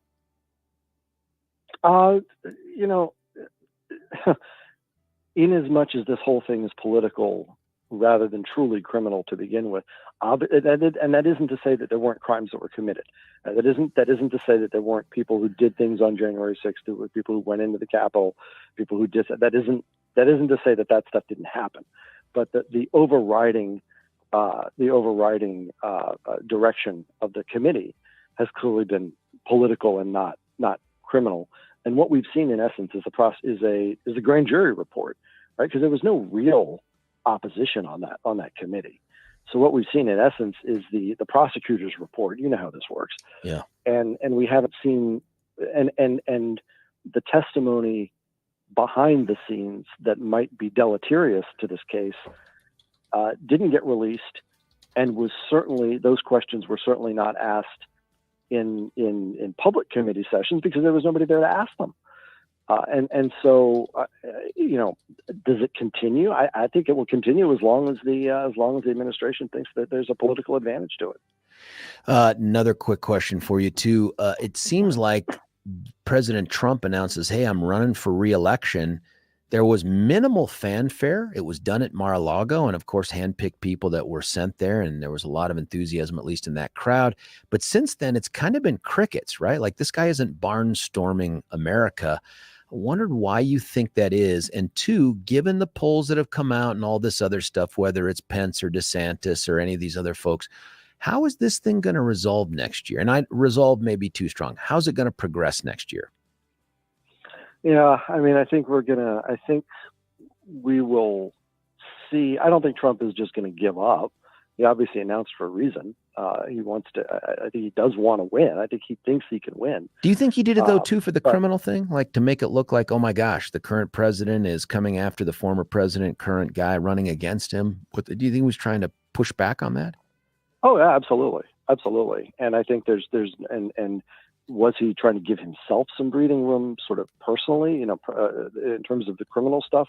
I don't know that you run a presidential campaign on that basis, but I think he thinks he can make that appeal politically. That well, this is just that the only thing they're doing is coming after me because of that. Listen, I mean, if I can make Adam Schiff somehow the face of then that's a winner. This is a terrible person, but I don't think. Listen, I mean, even now you're looking at the polling and you're seeing increasingly people who actively. It's showing up in polling now where it hadn't really shown up before, but it had shown up sort of word of mouth. We all know people who actively and vociferously supported Trump in 2016 and 2020. Certainly said, listen, enough already. Yeah, none. He's served his purpose, and it was an important one. But now it's not only diminishing returns. He's clearly a liability. And is Biden going to run again? I know he said that he's ginning things up. I mean, has he had enough success with these midterms, or at least perceived success, that he's got enough to keep moving forward? I mean, is that going to happen? Yeah, I think it looks increasingly likely. I mean, Amazing. The problem is that the Democrats had if there had truly been a wipeout, as we all were sort of expecting there would be, if there had truly been a wipeout, then they would be looking towards somebody who could right that ship. In some ways, it's worse for them because they didn't get none of that. I mean, nobody thinks Gretchen Whitmer is presidential material. And so none of these upper Midwestern governors who won re-election, nobody is looking at them and thinking, hey, that's the guy we want in the White House. That's the gal we want in the White House. So, they'd really, in some ways, it makes it harder on them. They can't point to somebody who needs to right the ship because nobody thinks the ship needs righting. And so that makes it a lot harder to go after, to make the case that you need somebody else. I'm going to ask you, Josh, in the last minute we have, because I don't think we'll have you on before Friday again, but I want you to make a prognostication here. What's going to be the biggest story of 2023? We'll only hold you accountable in the rearview mirror, man. I was going to say these picks are for entertainment purposes. That's only, right. Which for That's anybody who heard my election predictions, wow, that's. I was right there with you, man. I was right there with you. I don't know. I mean, the big story of 2023 is probably going to be let's go easy on this one. Is probably going to be the economy, and I think we're going to start to see that sliding in. I think we're, like you say, sliding into recession. We're going to see increasing pain there, unfortunately, and then I think we're going to start to see, some of the worst elements of like the supply chain stuff appear to have been solved, but there are still serious spot problems. And those kinds of things are, when you're out of work and you can't get amoxicillin for your kid. Oh my God. Then you really, and the interest rates are high, so you can't even move from one state to another because you can't afford the new mortgage. There's a real, I think you may start to see some greater discontent. If we slide into a recession, then I think that's gonna be the story. Well, we'll have you back on in 2023 to talk about this as it goes, and there'll be something unexpected. There is all the time that ends up gobbling up the headlines in a way that you and I can't predict. We'll talk about that as well. I can't thank you enough for giving us so much of your morning out there in lovely smog-ridden LA. Thank you. It's a real pleasure, George, and thank you so much for having me on so much in Always. 2022, and I look forward to next year. Yeah. Happy New Year, Josh. Take care, man. Thank you too. Bye-bye. That was Josh Sharf from the Independence Institute. Check him out there at the II website. As you can tell, dude's just well-read. He just knows a lot of stuff. I'm fascinated by talking with him. This is the same conversation we'd have over a beer, minus the profanity and the other stuff like that. But thanks to Josh for doing that. Listen, we're going to cut away for a break. We'll come back to finish out the top of the bottom of this hour. And then at the top of the 8 o'clock hour, we're going to be joined by Patty Calhoun. And I just got confirmation that in the 9 o'clock hour, we're going to be joined by Michael Flaherty. He is not only a dude who's in the literal eye of the storm out there in Buffalo, he's also a good buddy. He has been texting pictures to me in a group on our little group chat of what it looks like at his house.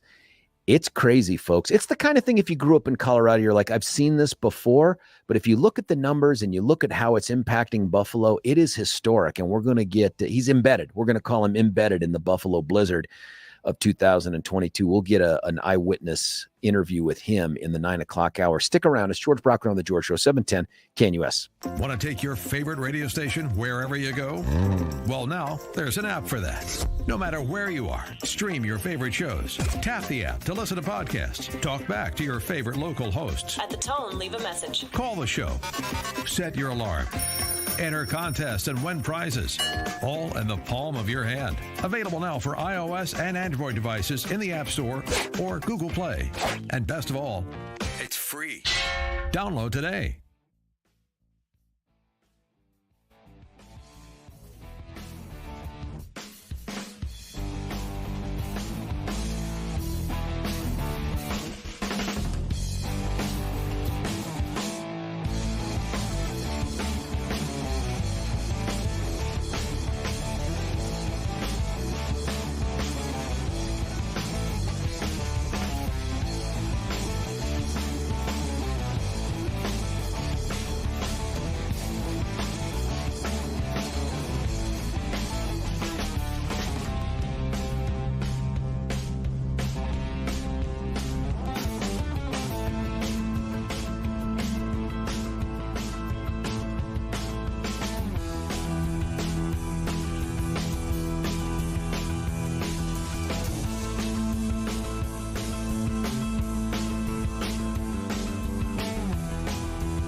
All the way back here with you here at 710 KNUS. Final few minutes of the 7 o'clock hour. I want to remind you, and I should have done this at the 6. I'll do this every other hour. And that is that we have this new YouTube live video thing going on. And we have a certain number in mind, of course, we'd like of subscribers. And that is 1 billion. I don't know how we're going to get there without you. So if you haven't done it already, go to YouTube. Search up 710 KNUS, the George Brauchler Show, and get us. I think the goal is to expand this to the other shows, but right now they've started with the guy with the blemish on the lower left of his lip today. This would be like week 2 of us doing this, but we'd love to have you be a part of that. Go out there. You can watch us live as I begin to touch my face and other parts during the interviews. You can wonder, does he know he's on camera? Most of the time I do. That's not all the time. The other thing that I want to do before we cut away is to tell you, and we talked to Josh a little bit about this challenging economy. It's a little bit unknown, but he thinks it may slip into recession. And so you may be in a position, and he talked about needing to move. And that's true. Sometimes there are discretionary moves. You want to capitalize on a situation on a market. Sometimes these are mandatory moves, like your job says, hey, you got to go here, or the job goes away and you need to move, or you want to be closer to family, grandkids, parents, whatever. Listen, there is one stop shopping that takes place with Gay Ribble at Empower Home Team Keller Williams Realty. Gay and her entire team are the first and only place you need to go to get the job done. And when I say get the job done, I mean in a stress-free way. Talk about listing your home, getting top dollar for it within the time frame that you need, but also getting you into that next home, that dream home, or maybe the home that you just, maybe it's not your dream home, it's just the home you need for right now. You call her at 833-301-SOLD. No other number. 833-301-SOLD. It's baked right in there. And first off, Gay is perhaps the most successful realtor in the metro area. She's got 14,000 plus people on her buyers and waiting program, even in this market. So when you go to list with Gay, you're going to have instant access to a whole bunch of eyeballs that are looking to close the deal on a home just like yours. She also does that thing, and I bragged on her for so long on this. She will make guarantees that nobody else does. She'll promise to sell your house for the price. I just went Santos there. Your house for the price and in the time period you agree upon, or they pay cash for it at an amount that you agree upon in advance, in writing. Who does stuff like that? Gay Ribble. That's why when you're in the market or you know someone who is, and every once in a while I get a text, hey, I need to sell my house. Who do you recommend? Gay Ribble is the first, bestest, only place to go. You can check her out at gayhasthebuyers.com. That's gay, G-A-Y-E, hasthebuyers.com. That'll do it for the 7 o'clock hour. When we come back, of course, we're going to be joined by Patty Calhoun from WestWord. I'll talk to her about some politics stuff, but I do want to talk to her about her latest, greatest, bestest article that is out right now. It's on something Billy and I touched on last week, but I want to get into more details with her, leverage that relationship for something good down the road. You stick around. My thanks to Josh Sharf from the Independence Institute. It's me, George Brauchler, on The George Show, right here on 710 KNUS.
We are halfway through the Tuesday, December the 27th show. It's going to be a warm one, 62 degrees as a high. If you get a chance to get outside, do it now, because over the next 2 days, we drop 20 plus degrees. That is crazy talk, but that is also Colorado talk. My thanks to Josh Sharf in the last hour from Independence Institute, talking to us about things that range from Ukraine and Taiwan to politics. We are going to get another VIP caller during this last week of 2022 on the air. It is our friend Patty Calhoun from WestWord. Patty, thanks for joining us. My pleasure. Hey, can I ask first off, Merry Christmas. What was the best thing you got from Santa, if you did get something from Santa? Well, several days off. That was a good present from Nice. Santa. And I have a very generous sister who gave me some extremely cool things. But I have to say, we have an annual bad gift exchange last night. Oh, And I got a really, really excellent glowing three-dimensional Jesus. what? Where are you going to A display plug-in, that? light-up three-dimensional Jesus that I'm pretty sure if I plugged it in would burn down the WestWord office today. It feels like Which that's some people might applaud. that's the kind of thing that goes on your headboard, doesn't it? Really, just when you go to bed at night, that is the best night light ever someone could give you. Your last thoughts of the night, is a glowing three-dimensional Jesus. Your life, given the wiring on this thing. That's fantastic. Listen, you wrote a piece. We didn't get a chance to talk to you about it yet, but it's something Billy and I talked about. Listen, I've grown up here. This is the only home I have ever known. You've been here forever. There's a place, a magical place, or at least a place of former magic. We don't know what it's going to be like in the future here, called Casa Bonita. You wrote a great piece about it, and you gave a history I wasn't even aware of. First off, tell us about it. Had you ever been there in your past? Oh, I've been to Casa Bonita. Oh, yes. I went there several times in the early 80s, probably, and hadn't gone back for many years until I went on an ironic adult trip. And then I went in after it was closed for a tour, which was interesting, just with David Thomas. If you've ever talked to him, he's the professor of fun, and he was explaining the magic of Casa Bonita, and that it actually was intentional what they had you doing there. Really? That the design is kind of circular, so you walk through it as a maze, but it's intentional, which is interesting if true. Yeah, that is. It also, and do me a favor for folks, and I cannot believe that anyone has been here for more than a few years, doesn't know about this place, but there are probably folks, we have a changing population demographically, and maybe they just haven't been. Describe Casa Bonita, if you can, to those who have never been. Well, I'll start back in '68. The chain actually started in Tulsa, Oklahoma, and it was this giant pink entertainment palace with mariachis and kind of cafeteria line food. And in '74, this chain built one in Lakewood on West Colfax, and truly a pink palace. If you look at it, it's to the north side of the road. Giant, could fit 1,000 people in there. Oh and my there were gosh. all different weird nooks and crannies where you could eat, and there were caves to explore. There were mariachi bands, and there were cliff divers, and there was something served they called food, but people always debated whether or not it was food. Although they liked the sopapillas, you'd put up a flag, and they'd bring more sopapillas if you wanted them.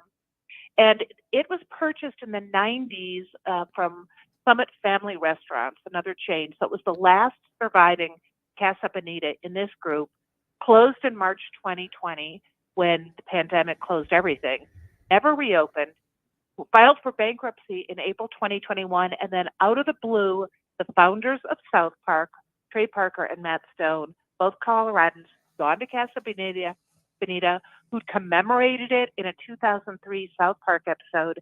They bought it, and they have poured millions into Amazing restoring the place. We're not quite sure how much it's going to look like the original, but we know the original was in bad shape. So they've been doing a lot of work there. Now, I went as a kid. It opened, and I got this from your article. I didn't realize this. It opened when I was like 5.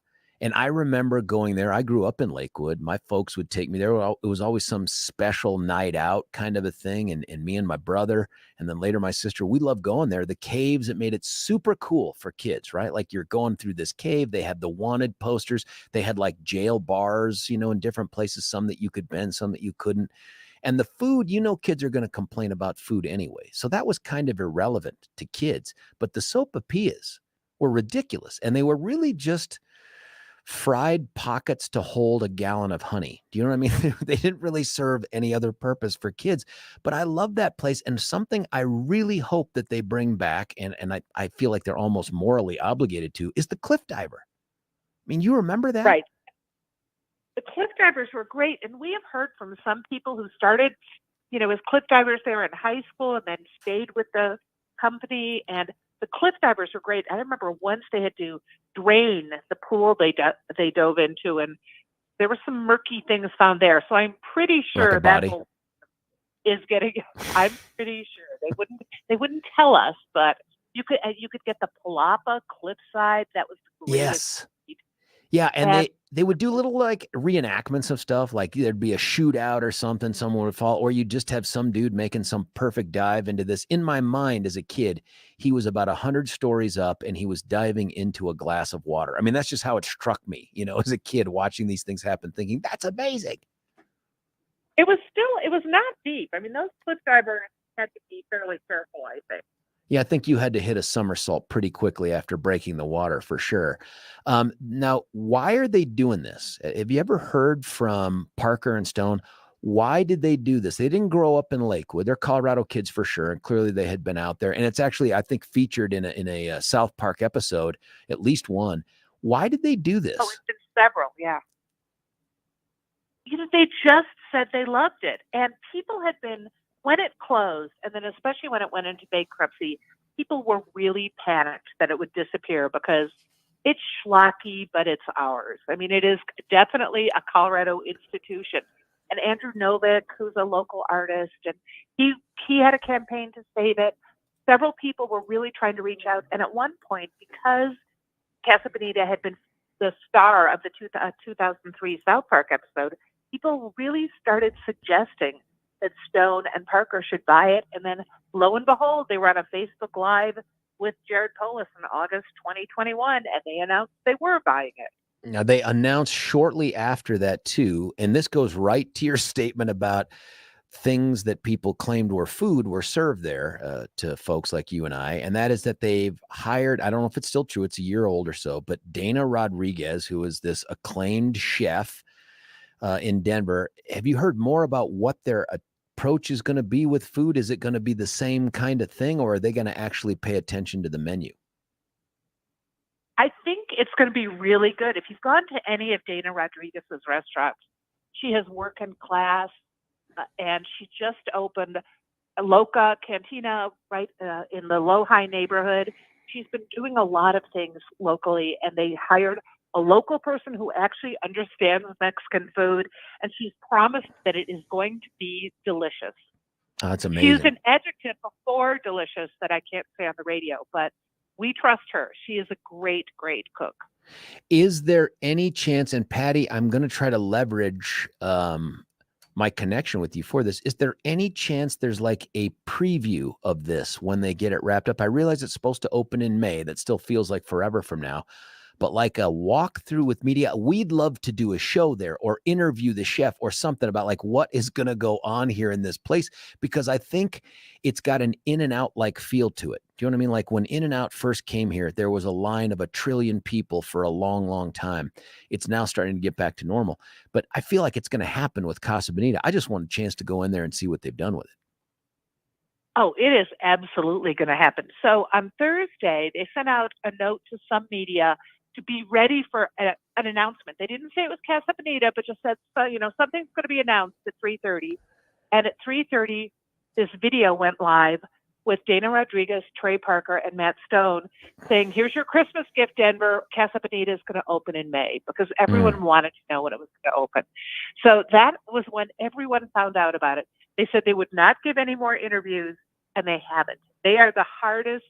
The South Park crew, very, very tricky to reach.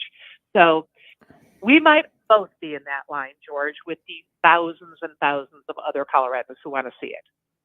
It's interesting because I get and frankly, some of that mystery helps, right? Some of that mystery helps sell this thing. And I'm excited for it. I mean, this is a hometown restaurant here that apparently now has national appeal because of South Park. I'm excited to see it and see what it's going to be like. And for that part of Colfax, by the way, they need something like this. I mean, there's a stretch of Colfax. I think it's the longest commercial road or street or whatever they call it in America, but it has seen better days. Yeah, they call it the longest main street in America because it's much more than I mean, it goes way beyond 25 miles. I think you can go up to 50 if you count it all the way from where it ends in Golden, but out past Bennett. That shopping center, it's Lamar Station now. They have Westfax. They've got a good brewery there. They've opened a couple great galleries, so that is making a comeback. But there's no question, Casa Bonita will really jet propel this area. And there were lines in 74 when it opened.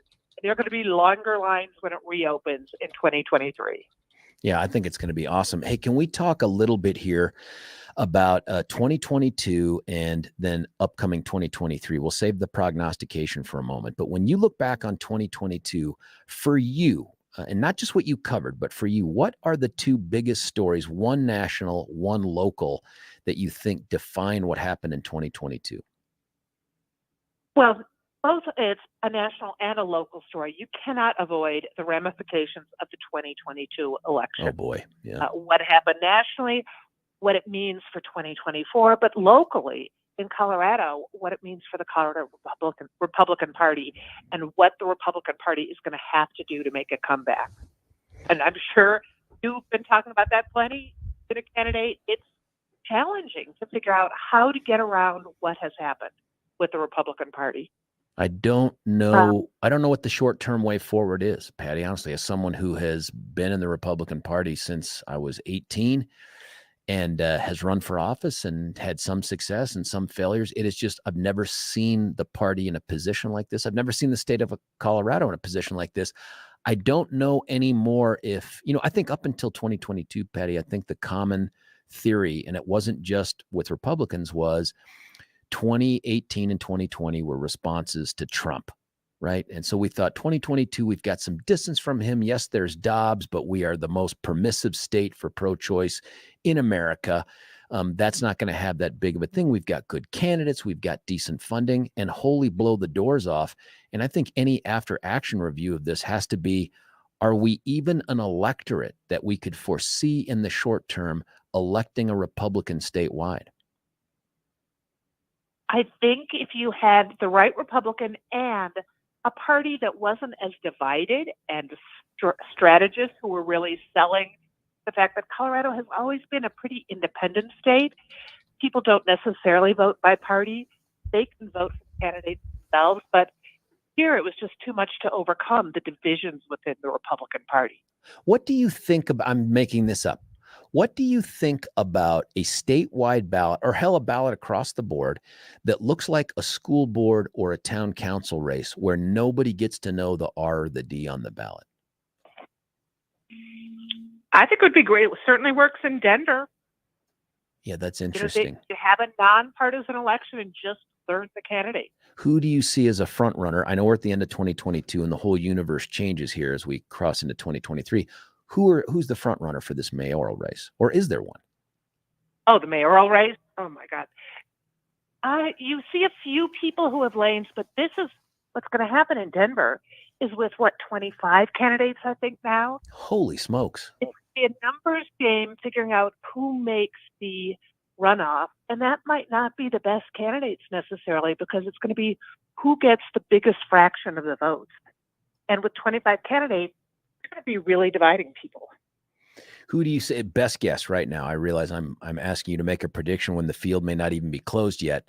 Best guess on who comes out into the final two.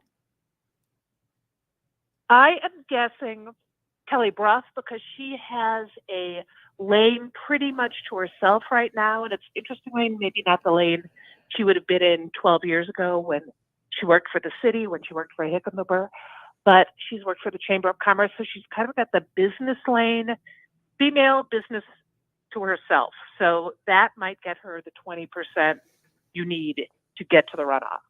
And I think we still might see some other candidates who could give her a run for the money. And what do you think about Michael Johnson? We've had Michael on. I've known him for a while. I'm a fan. I like that guy. I think he is pragmatic, smart, experienced.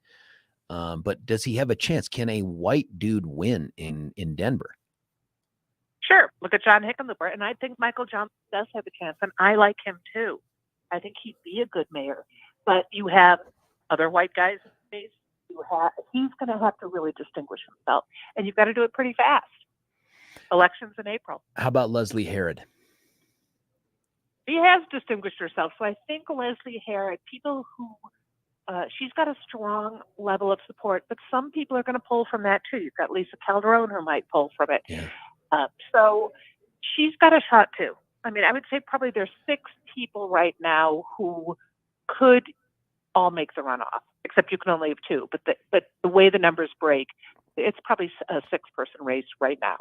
When you look at 2023, not the easy, obvious stories, but what's the biggest surprise story you think coming up for 2023? And if I'm asking you something, by the way, you guys are going to do on Colorado Inside Out, too bad. No, I'm kidding. I'm just interested to know what you think.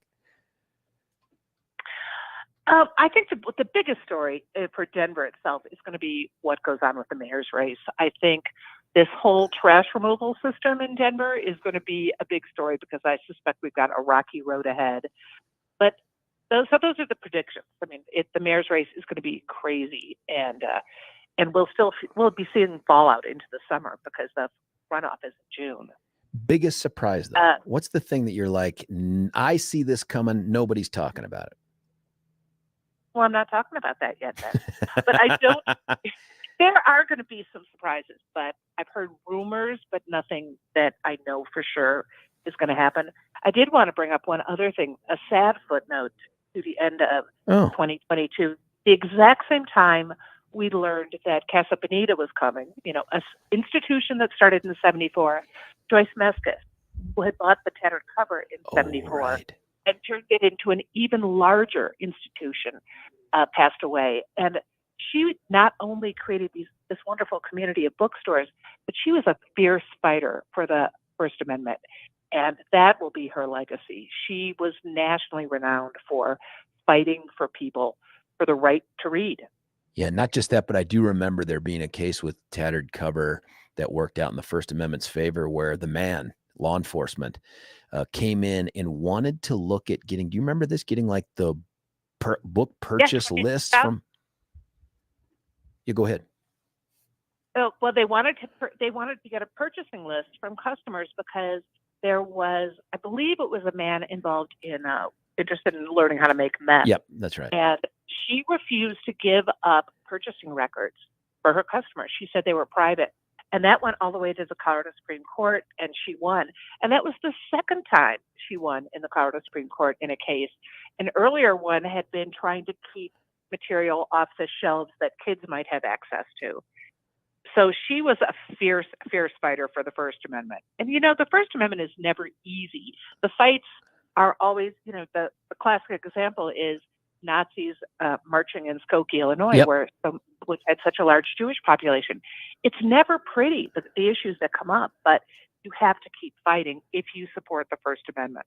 I think the other thing too about that, and maybe that's true of all rights, but the First Amendment seems to get more attention, is that it's incremental, right? It's never just one big giant thing that comes in and upends the First Amendment. It keeps getting nibbled at the edges. And that's why I think you see people, and it's great to hear the story that she has, is you have to push back at every different point or it just incrementally gets eroded.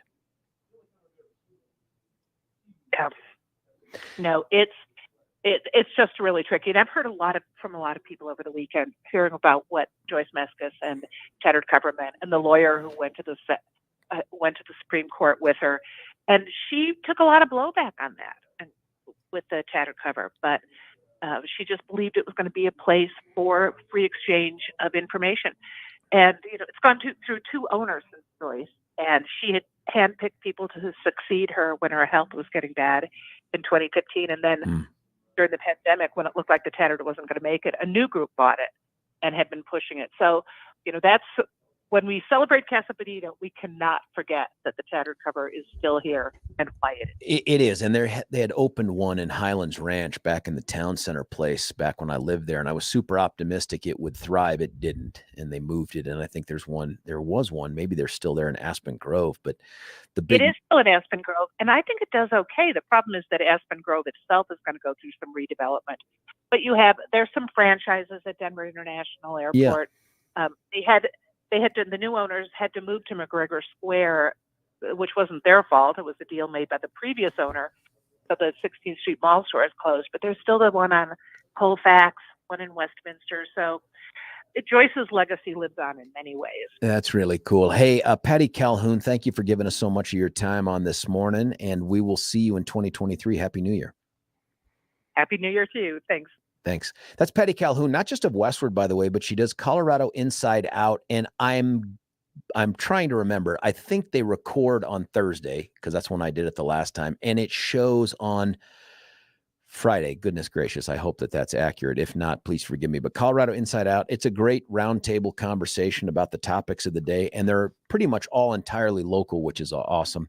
But also check out Patty and WestWord. I'm super excited for the Casa Bonita thing. If you were a kid and you grew up here, man, the memories of that place, they do not go away. There really aren't too many restaurants like that in a kid's life where you're like, this is like an amusement park meets an eatery. And of course, you can give us a call at 303-696-1971 to talk about that or whatever your issues of the day are. We're going to cut away for a quick break here, but not before I tell you about another awesome person, and that is Dan Kaplis. Now, Dan is, as you know, a friend of the show, friend of the station, friend of mine, and my former boss. He has a law firm that goes out there and on a daily basis, even during the holidays, even if he's not physically in the office, this guy's phone is always on his hip and he's always responding to victims. And that's who he represents. He represents victims of someone else's negligence, recklessness, maybe even sometimes their intentional conduct. And it doesn't matter if it's another individual, if it's a trucking company, if it's a corporation, or even if it's an insurance company. Dan has put together a pretty much unblemished, stellar track record over the past, it's been over 3 decades now that Dan has been out there crushing it for the little guy. And it's hard to imagine a better thing to do with your opportunities, your law degree, your skills, your experience, than to fight for people who need a champion. And that's what he and Bobber Wahi do out there at Dan Kaplis' law firm. Now, I tried Bobber's first case. I don't know if he would ever admit that again publicly. But we went to trial, and it was, I've told the story before, I got to tell you again.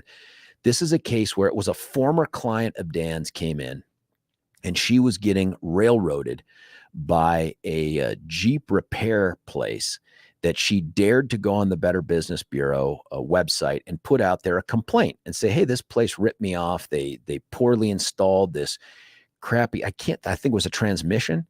And then that guy sued her for defamation for like $1 jillion. And so not only did she have her own complaint against this guy for faulty service, he countersues her for $1 million. And my guess is he'd been a bully his whole life and thought he was going to bully her into submission as well. Enter Dan Kaplis. She called Dan, told her the story, and Dad said, don't worry about it. We'll go to trial for you. We'll battle for you. And she's like, well, I don't really have any money, especially after the transmission thing, to pay for this. And Dan goes, don't care. So he cut loose me and Bobber to go try this case. Bobber was sworn in early. He had just passed the bar, like the day after he'd passed the bar, we got him sworn in early. And we did this case in front of a Judge Wheeler out in Arapahoe County. It was Judge Wheeler's very first trial, I think, of any kind as a judge. And we went to town, and as you can imagine, that didn't turn out well for the bully. And Dan was in the courtroom with us every single day. We went to trial, but he let me manage the case, and Bobber did a fantastic job. And now he and Bobber, and I hate saying this, but I think the firm has done so much better since I left. But the fact is, that's what these guys do. That's who these guys are. It's not about the bucks that go into their pocket. It's about feeling good, about fighting for the little guy or the little gal. If that's you or someone that you know, you got to give these folks a call. First off, you can check them out at dankapleslaw.com. And of course, Caplis is spelled Caplis, dancaplislaw.com. But you can give them a call at 303-770-5551. 303-770-5551. Dan will get it done for you. Listen, when we come back, we'll get to any calls that come in. We'll get to your texts as well, and we'll continue to talk about the topics of the day. It's me, George Brauchler, on The George Show at 710 KNUS. Want to take your favorite radio station wherever you go? Well, now there's an app for that. No matter where you are, stream your favorite shows. Tap the app to listen to podcasts. Talk back to your favorite local hosts. At the tone, leave a message. Call the show. Set your alarm. Enter contests and win prizes, all in the palm of your hand. Available now for iOS and Android devices in the App Store or Google Play. And best of all, it's free. Download today.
George Brauchler back with you here at 710 KNUS. My thanks to Patty Calhoun from WestWord and Colorado Inside Out.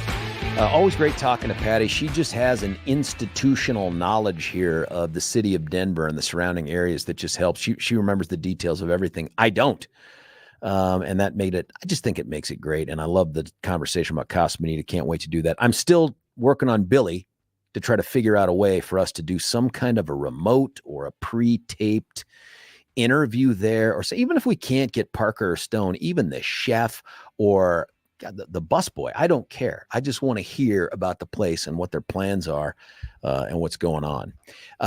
Let me start a conversation by talking about this right here. And this happened last week. Billy and I had talked about whether or not we would have this conversation last week, but it just felt building it up into Christmas. We wouldn't, but there's something that took place, and you may have followed this, you may haven't. And it's less about the fact that was the election stolen or not than it is about folks who are out there being grilled under oath about their belief about it. And so there's a story out there about Sean Hannity. Now, if you've heard this already, feel free to, you can already start texting in your thoughts on this. But he gets deposed along with another, I don't know if it's an executive or a producer of the show out at Fox. And they're being asked, and they're, as you know, Dominion is, I think, is suing Fox and a whole bunch of other people. Some of this hits close to home, but suing a bunch of other people for jillions of dollars for defamation and slander and a whole bunch of other things that they say are lies that have impacted their business and all this other stuff. Well, Sean Hannity gets deposed, and he admits under oath that he never, ever believed that Trump was cheated out of victory in the 2020 presidential election by Dominion. That's amazing. It's a $1.6 billion defamation suit. And the quote that is attributed in this article to, and I don't have the transcript. I don't know that it's available online, but it's certainly portions of it were leaked as part of some other pleading. But he says, quote, "I did not believe it for 1 second." And so this other person, Meade Cooper, a woman who is an executive vice president of Fox News, also in her deposition, she said, and this is a characterization, not her quote, that she never believed that Dominion had stolen the election or believed any of the other lies about it. Now, I read that and I thought to myself, that's huge news, because if you're like me and you watch Fox from time to time, some of you more than I do, you know that Sean Hannity, who is a big Trump supporter, and I don't think any of this questions that, was a guy who told repeatedly stories and advanced the idea that the election was not on the up and up. And to some extent, and there were multiple stories on this, Dominion was maybe the weak link in that chain, if not responsible for it. That's very interesting that he did not believe it. Now, I'm anxious to hear how this thing plays out, because this lawsuit could take down a network. This lawsuit could take down other media outlets. It could take down individuals to the extent that whatever is settled against them or whatever judgment a jury ultimately renders could impact them personally. But that's kind of an aside. When you hear that Sean Hannity and one of the executive vice presidents of Fox News never believed that the election was stolen, at least not by Dominion, how does that make you feel? Do you feel like Fox misled you? Do you feel like, maybe this was all a bunch of nothing about getting ratings for a news show? Does it make you call into question whether or not Fox News is really just more entertainment? And by the way, that's something that other folks have said in other lawsuits, that nobody would take seriously the statements of these people in this. We're about entertainment. We're not about news. Do you believe that? Does it affect the way that you view Sean Hannity? And I know we don't get the full context, but does it affect the way that you see Sean Hannity and the way that you see Fox News? When I read this, I was a bit shocked. And this has to have been some legal calculation as well. Nobody would go into a deposition at that level, not with Sean Hannity's jillions of dollars and Fox News's billions of dollars at stake. You wouldn't just go in cold and say, ask me anything you want. There are going to be a series of interviews and meetings with attorneys, and those attorneys are going to go fact check everything that you might say. They may even do a mock deposition of Sean Hannity. That is not unheard of, and that happens all the time in the civil world. A mock deposition to see what answers would be given. And they had to know this one was coming. Did you believe that Dominion played a role in stealing the election from the president? And he says, and this again is this quote in this article, I did not believe it for 1 second. I did not believe it for 1 second. And that was offered by one of Dominion's voting systems attorneys who put it in as an exact quote from the deposition. Does that change things about how you feel? 303-696-1971. Is this finally the end of this issue? Are we done talking about this? You know, the other thing that's taking place, it's similar. It's not the same zip code, but man, it's an adjoining zip code. Carrie Lake and her team, who had gone after the election in Arizona, they're getting no traction, by the way, for a number of reasons. I don't need to debate that part with you. But she is also now saying, hey, for these lawsuits that got punted and dismissed, nobody should be assessing any sort of fees or fines against us, any sort of administrative fees for nobody should be doing that. That can't help the process. That's just going to lead people to conclude that this election was even more suspicious. So now all of a sudden, words that folks are speaking at the top level, they're changing a little bit. And some folks are being subject to some sort of penalties for the things that they say that are wrong. And when Sean Hannity comes out on behalf of Fox and himself and says, I never believed this for a moment, what does that make you think about this topic? If it's me, if it's George, I don't want to talk about stolen elections in 2023 or 2024 at all.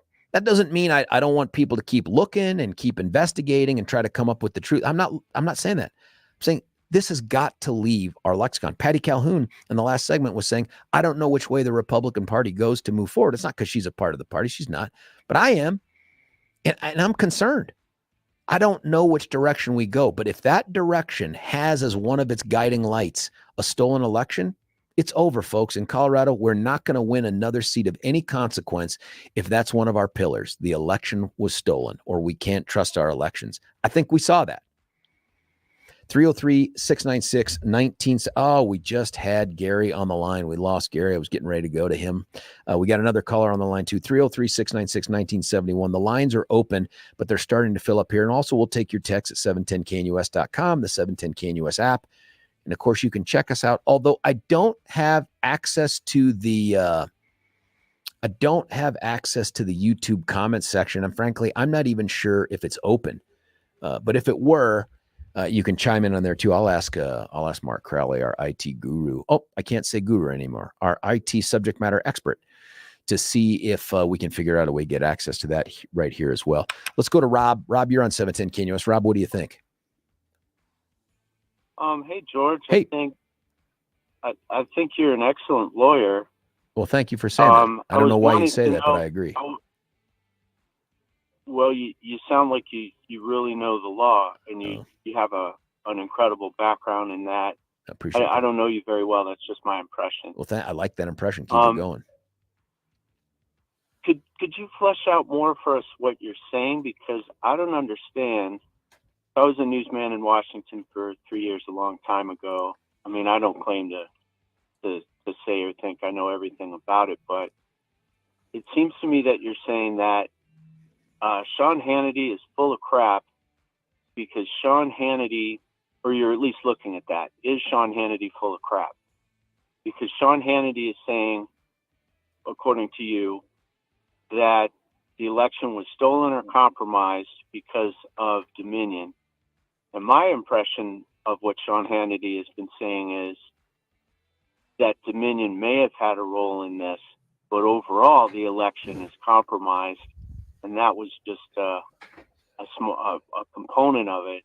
I mean, I think we should be careful in, saying that, although a lot of the news is full of crap, that Sean Hannity or Fox are full of crap. Sometimes I think they are, but overall, my impression is that they aren't. So I was wondering if you could. No, what I was flesh out to lay the groundwork here. I'm not saying that Sean Hannity said that the election was stolen, and that's the reason that he's full of crap. I'm not saying that. I'm saying that Sean Hannity and Fox were purveyors of a lot of stories and a lot of news and interviews and guests that pushed forward the idea that not only was the election stolen, but that Dominion had something to do with it.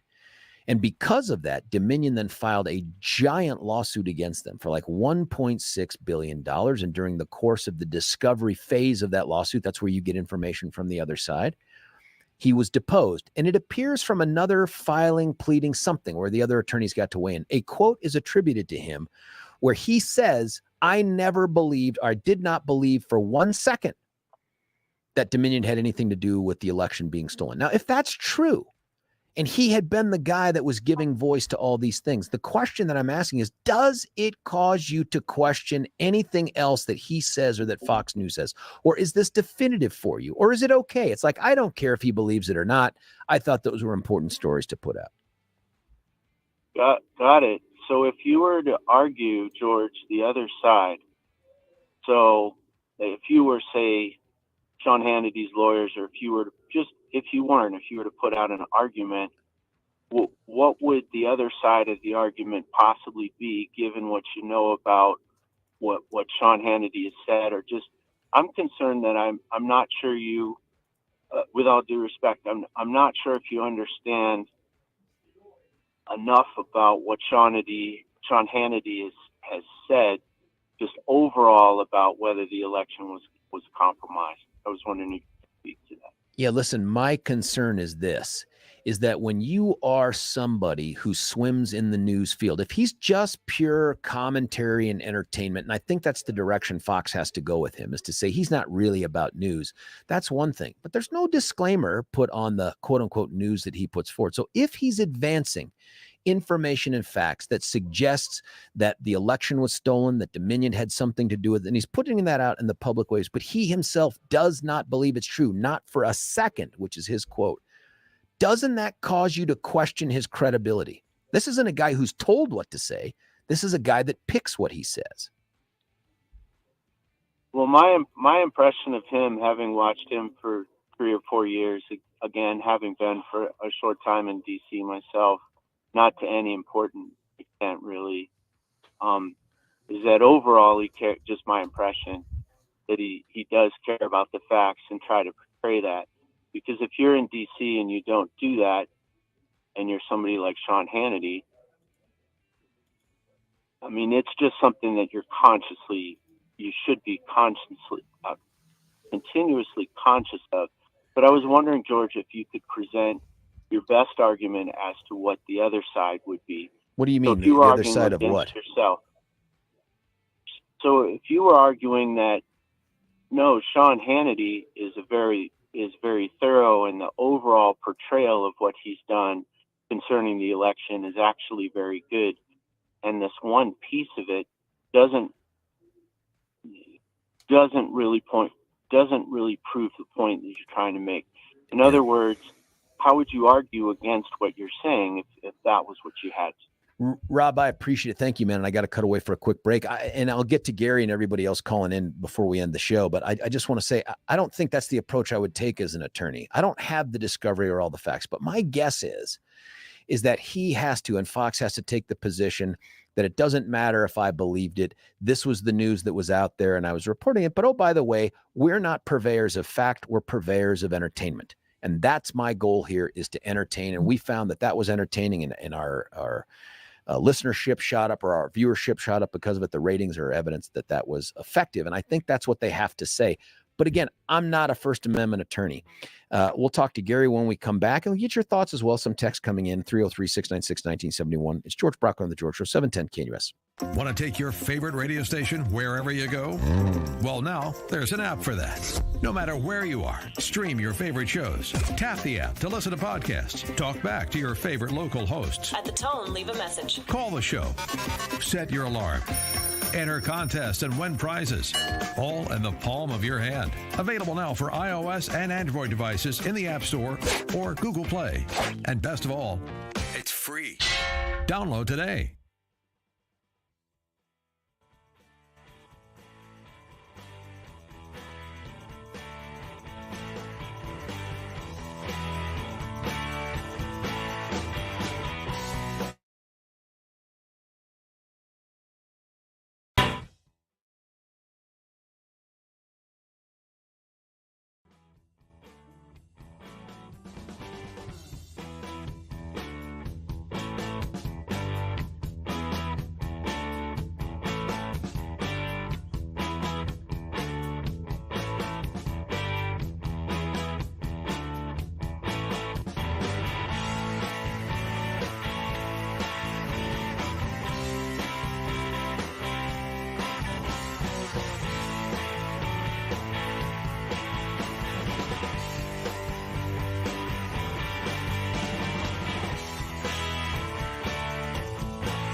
Little Cure right here on 710 KNUS. Going to go to the phone lines as promised. We love the callers. Gary, Merry Christmas, my man. What do you think?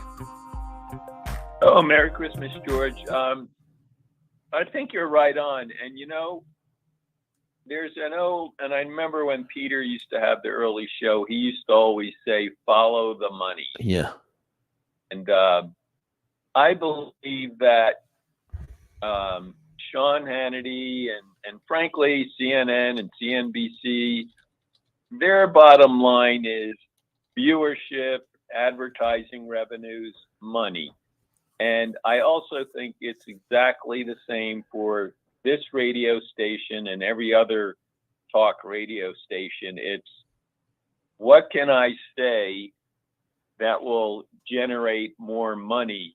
Now, you and I think Peter and Jimmy Sangenberger, I think your the way you do that is you believe facts and evidence are what your listenerships are interested in, and for that reason, you'll generate listeners like myself, and it will generate additional money. There's also others on this radio station and on TV who think just say anything and everything, whether it's crazy, ridiculous, doesn't make any sense, selective memory, and that's their philosophy as to how to generate more money. And that's sort of my take on the overall, what you began things with. Did Hannity really believe that? He may have said that on the TV show because that would generate money, but when he's under oath, he's going to tell the truth. I wonder if it matters. And listen, if the radio station was just interested in getting as many listeners as possible, I imagine they could encourage me to say a lot more crazier things than I do. But they must think there's a different listenership out there as well, Gary. But for Fox News, when you hear that happening, should it cause us to be suspicious of Fox News or any other news outlet? Listen, if you're just about entertainment and not news, am I being manipulated?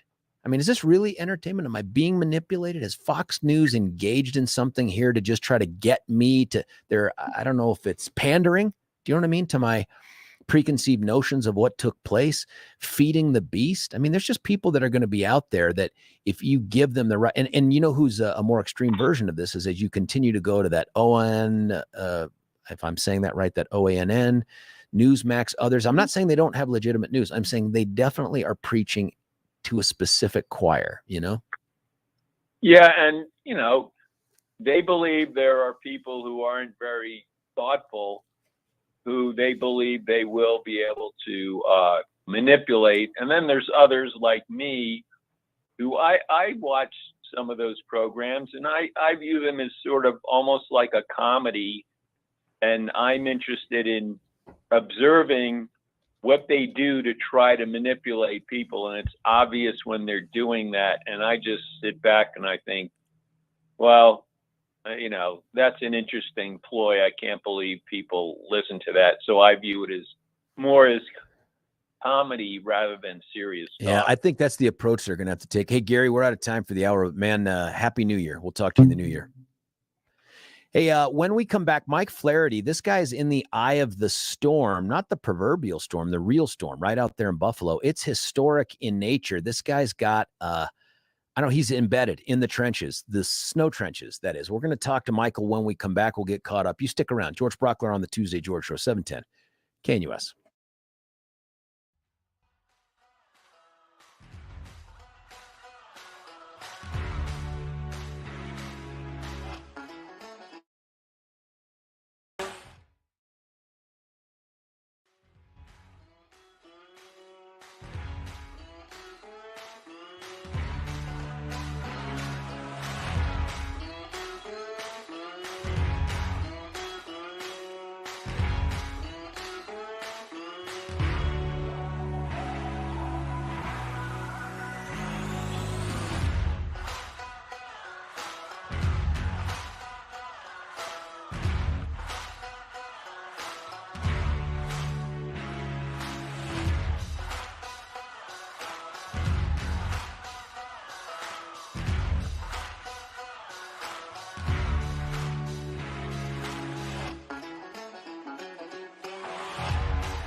George Brauchler right back with you here for the final hour of the George Show on Tuesday. High of 62 degrees today. Get outside if you can. That weather is special for December at a place of our elevation.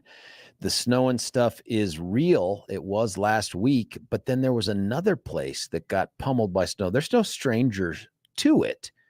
It's just the amount that they've received recently has been epic, perhaps historic. So I thought, I know somebody, in fact, I should have thought about this last week. I know somebody who's living it on a day-to-day basis right now in Buffalo. He's a good buddy. I've known him for a long, long time. We chewed up some of the same Justice turf over the years, but he is a Buffalo dude, and he agreed to put his career on the line by calling in on the special line here, the VIP line, to have this conversation with us. Is it line, Michael, you're on 710 KNUS. Are you with us? I can hear you, George. This is Michael Flaherty. Now, for folks that don't know, tell us a little bit about you, your background, and where you are right now.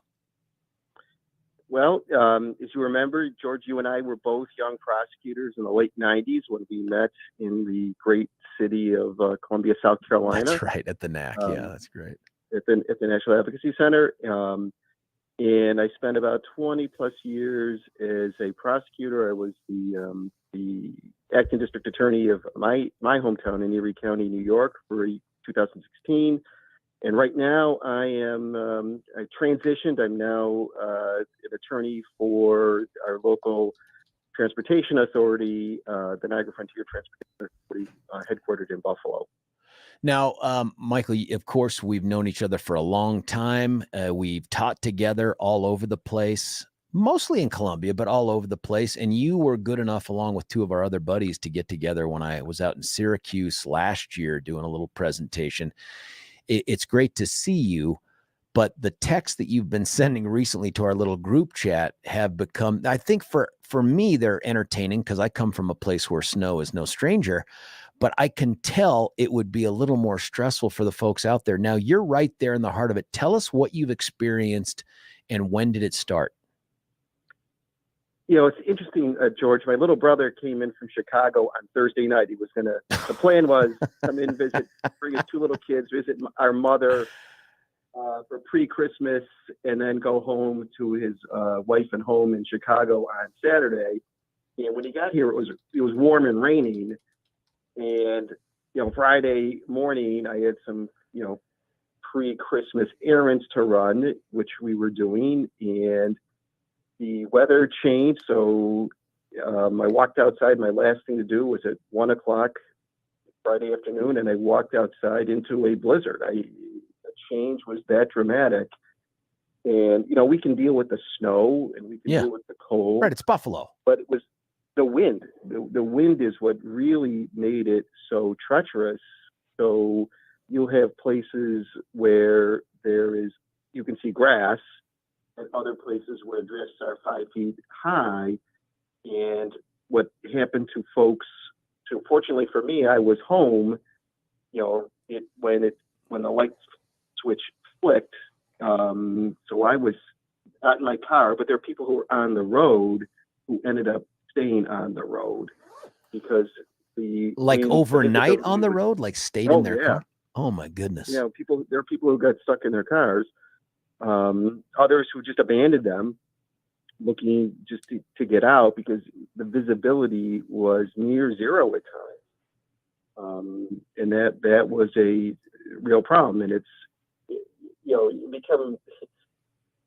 become a little jaded when you live here for so long because we get all these warnings all the time about, snow disasters, which just never materialized, but they were spot on this one. Yeah. It's the weatherman who cried wolf. How much advance notice did they give you? Oh, easily 5-6 days. Wow. Okay. Oh yeah. And they're talking about storm of epic proportion. But again, we've all heard that before. They were right. They were absolutely right. I guess if every week you declare a snowmageddon, one time at least you're going to go blind squirrel, right? You're going to find that nut. Yeah. Well, this one, they did threaten. They said that the difference here would be the combination of the cold and the wind, and that's really what that's what changed it. I mean, it's like snow just falling. You can handle that. The snow blowing with that cold, that's something else. And then you got thousands of folks whose wires got torn down and lost electricity. You got people who died from carbon monoxide suffocation because their vents were plugged, and they don't know that because you're not outside, you don't see it, or they were in their cars, or it was just last night that a front end loader went down my little block to clear a lane for traffic. But until then, if you needed a fire department or an ambulance, it wasn't going to get to you. Couple things. I just read, Michael, I'm looking right now at the AP, and they said, this is a quote from the first paragraph: storm battered Buffalo braced Tuesday for fresh snow while still counting fatalities and striving to recover. Are you guys going to get more snow? Are you getting it right now? We got a little last night. Now, for your listeners who probably aren't that familiar with the geography here, when you read national stories about Buffalo getting snow, they're usually referring to south of Buffalo. It gets what we call lake effect snow, when the cold air from Canada blows over the open waters of Lake Erie, picks up the moisture, and then drops it. What was unusual about this storm is that we got the lake effect snow, but it was north, us in Buffalo, in north of me. So if we got, so in the AP report, we did get snow last night. It was, by my count, insignificant in Buffalo. But south, I don't know. I can't speak for what happened south of us. I mean, they could get, the disparity between where I live and just a few miles to the south is enormous. 2014, we had a snowstorm which literally dumped 7 feet of snow on South Buffalo, and where I live, may have gotten 6 inches. Okay, so this is the question then. How long have you lived in Buffalo? How long has that area been your home?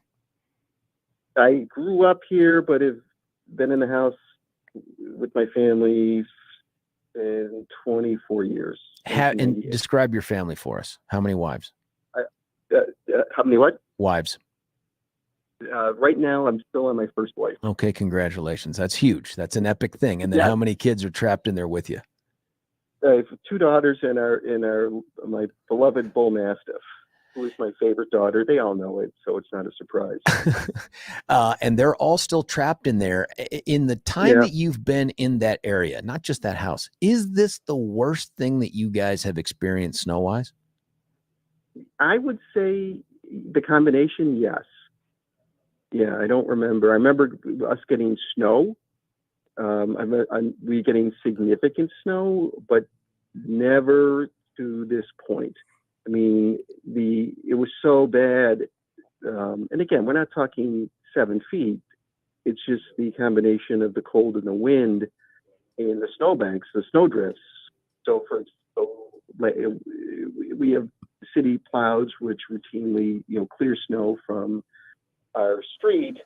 No, last night it was a front end loader, which I watched as it would back up, get a running start, plow into, get a scoopful of snow, hoist it, dump it, and repeat that same process over and over and over again until it created one path down my block.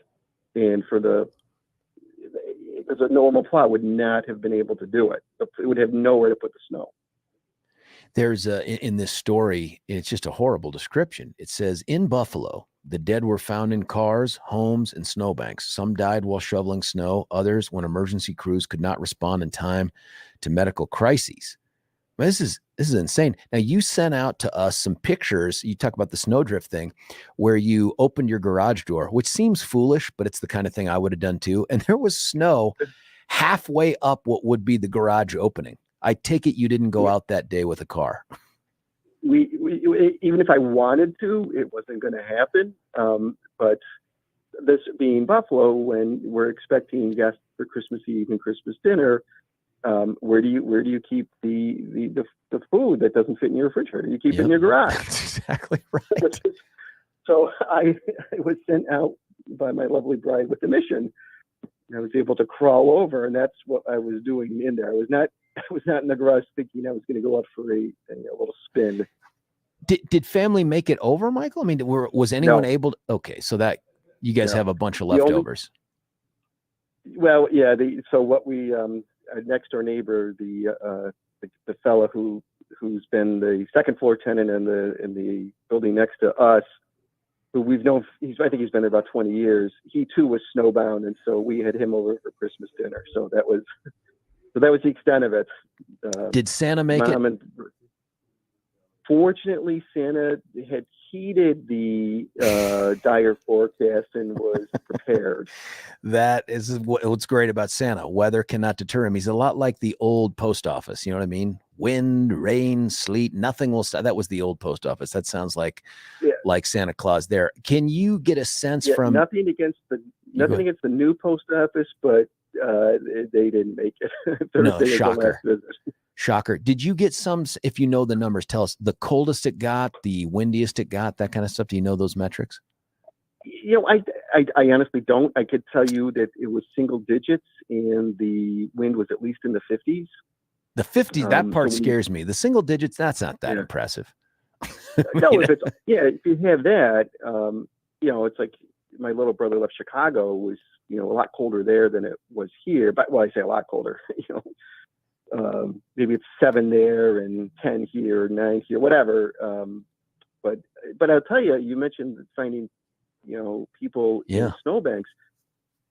I just had to walk. I told you, the little errand I ran Friday morning, it was like maybe 5 blocks, from my house. It's disorienting. Fortunately, I knew where I was, and I'm just going up my street. But it was still we had the ambient sunlight. Getting through the clouds. But if it's dark and you're not sure where you are, I can easily see you getting lost. Huh. So once I got home, did not go out again. Being trapped inside is its own thing. Don't get me wrong. But the thing I worry about, if we were in that situation, is losing power.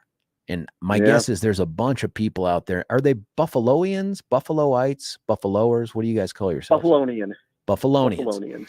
My guess is there were a number of them that lost power. That's when it gets a little scary. Power, gas, heat, anything. That's when it becomes super scary. Yeah. Now, for us, as you'd imagine, like our water lines are very old but deep. So they're usually not going to freeze. They're going to break just because they're 100 years old, but they're generally not going to freeze.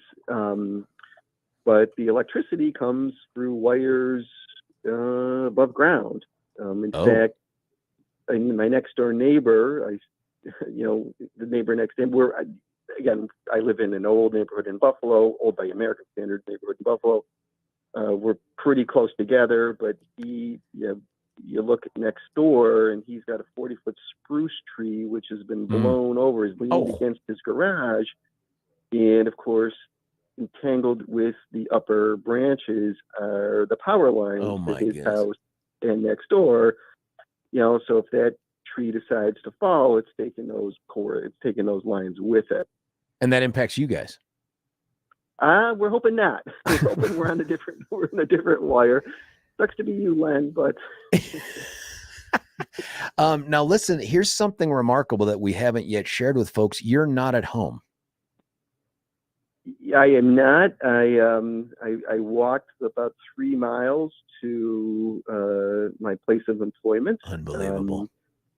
As I think you understand, if it became impassable, I would have turned around. But I walk in the middle of the street, and so it was cold. But without the wind, it was no wind and no snow on the walk in. So it was just. But Michael, 3 miles on a regular day, like here, we're going to hit 62 degrees.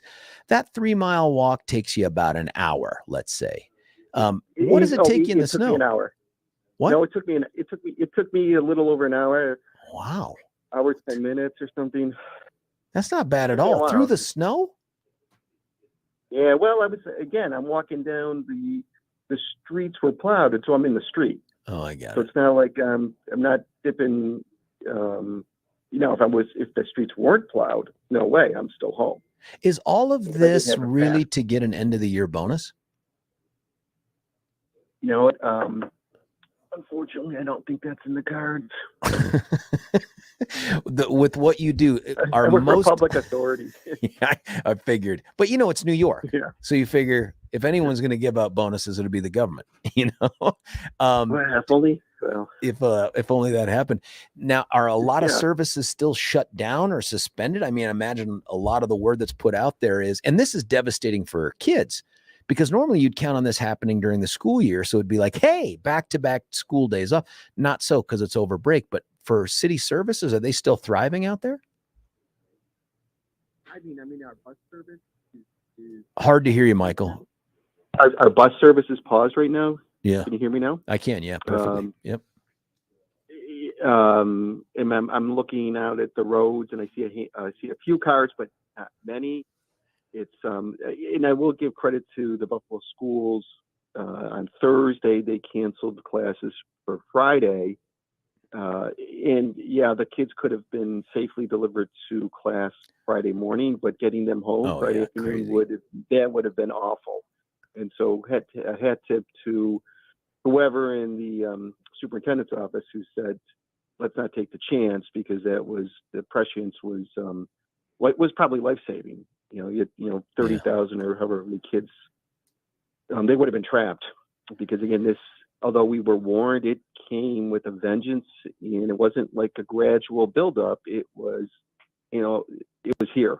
Yeah, that's amazing. The tragedy is real too. I'm looking at this thing here. It says 28 right now. 28 people have passed from this. I don't know how many more are still trapped or injured, but it's historic what has taken place out there. And does it seem like, and again, I'm a huge skeptic of weather people and meteorologists, because like you've pointed out, they have called for snowmageddon in Buffalo many, many, many times, and it's never come close. And now this time they nailed it. And so I'm sure they want to go out and say, I called the shot. But this is something that, are you going to expect it to get worse? Have the weather people told you there's some reprieve coming up?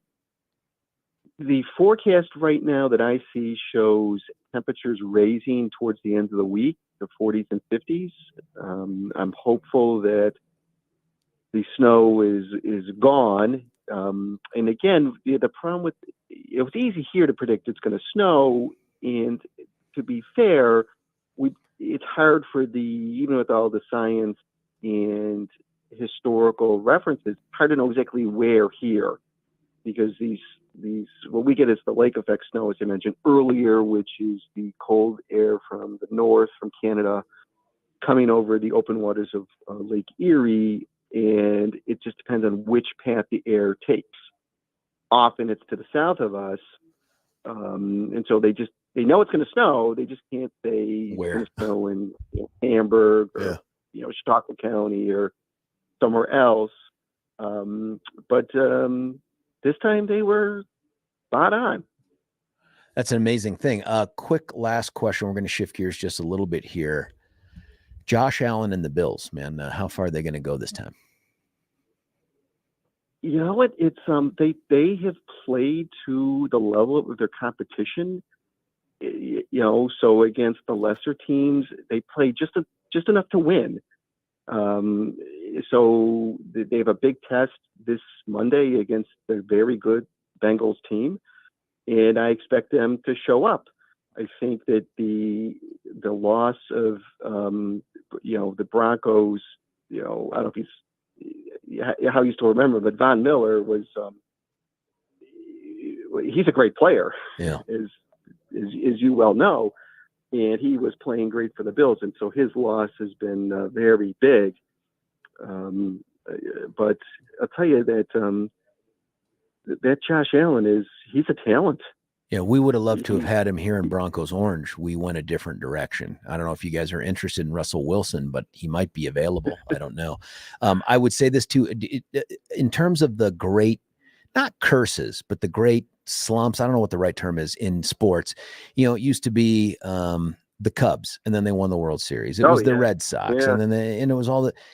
Are the Bills the last one? Are the Bills the last team out there, especially after those 4 consecutive misses? I mean, do you guys dare speak of the Super Bowl? Or do you feel like you're going to jinx it? I think there's a lot of that. What's going to go? It's like, what's going to go wrong this time? You look at those. It's funny. Those of us old enough to remember looked at the Georgia Senate race because it was the Herschel Walker trade to the Vikings, which really made those early '90s Cowboys. If they don't have a willing partner, the talent that Dallas got for that trade was that made them so much better than everybody else. But it's you want to believe. I mean, it's like anything else. It's like with the team they have, if they're all healthy, they're pretty good. Yeah, they're good. Still the best playoff game I've ever seen, at least the last quarter of it into overtime, was last year's between the Chiefs and the Bills. I mean, it was one of the greatest displays of quarterbackmanship, if there is such a word, that I've ever seen. And I really thought that would be the Bills' year, but Mahomes continues to, I think he sold his soul to the devil, but he continues to make magic happen in ways that, like, balls don't get thrown that way. Nobody can throw a spiral with their toe, but Patrick Mahomes does. You know what I mean? Like, it's just nuts. The Chiefs are a great team, and Andy Reid is, in my opinion, a masterful offensive coordinator, head coach.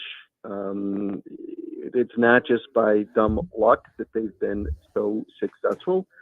I think that, in the Bengals game, the last playoffs, the Bengals defensive coach was up to the task, and it's those 1-game playoffs.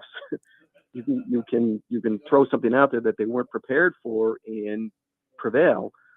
The Mahomes and Allen, they're both great. I think what Josh Allen, I've never met the man, but everyone who describes him says he's really big, and the way he runs, I know. I'm spoiled. I don't expect him to get hurt, even though he's plowing.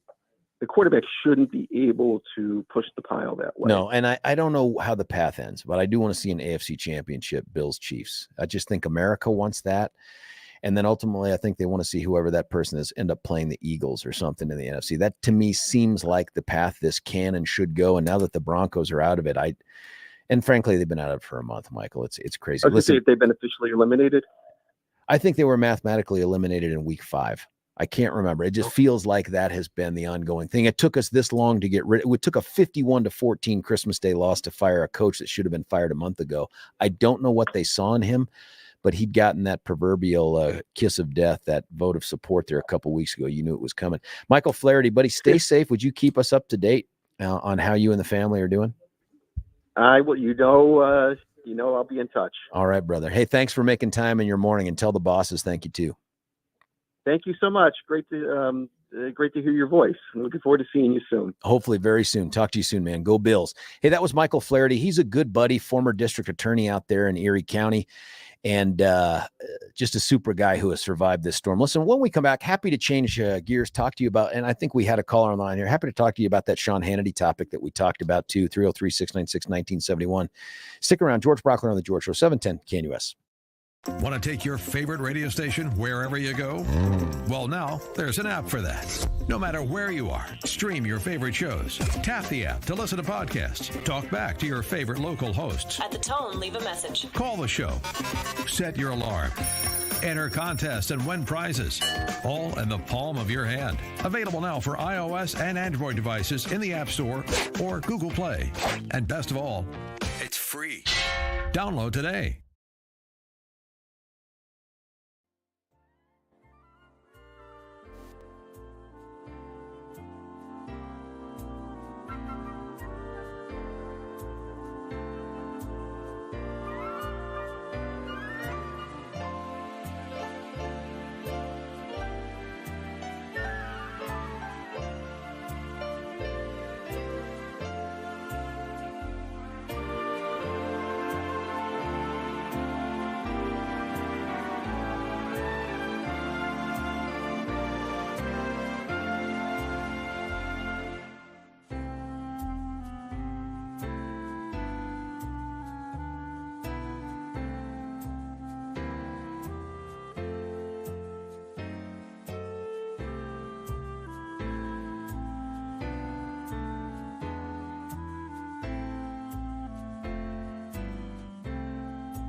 George Brauchler back with you here on 710 KNUS. My thanks to Michael Flaherty, good buddy, longtime buddy from the prosecution world, and just staying in touch over the years, for giving us a call from snowy, blizzarded out Buffalo. I mean, we can have an enjoyable conversation over it, but if you look at some of the numbers out there, I mean, 28 people thus far have died as a result of this blizzard. It is just a tragic event. I didn't even get a chance to ask him about whether he thinks he's to blame for it because of his fossil fuel burning car. But dude walked the 3 miles through this stuff to get to the office.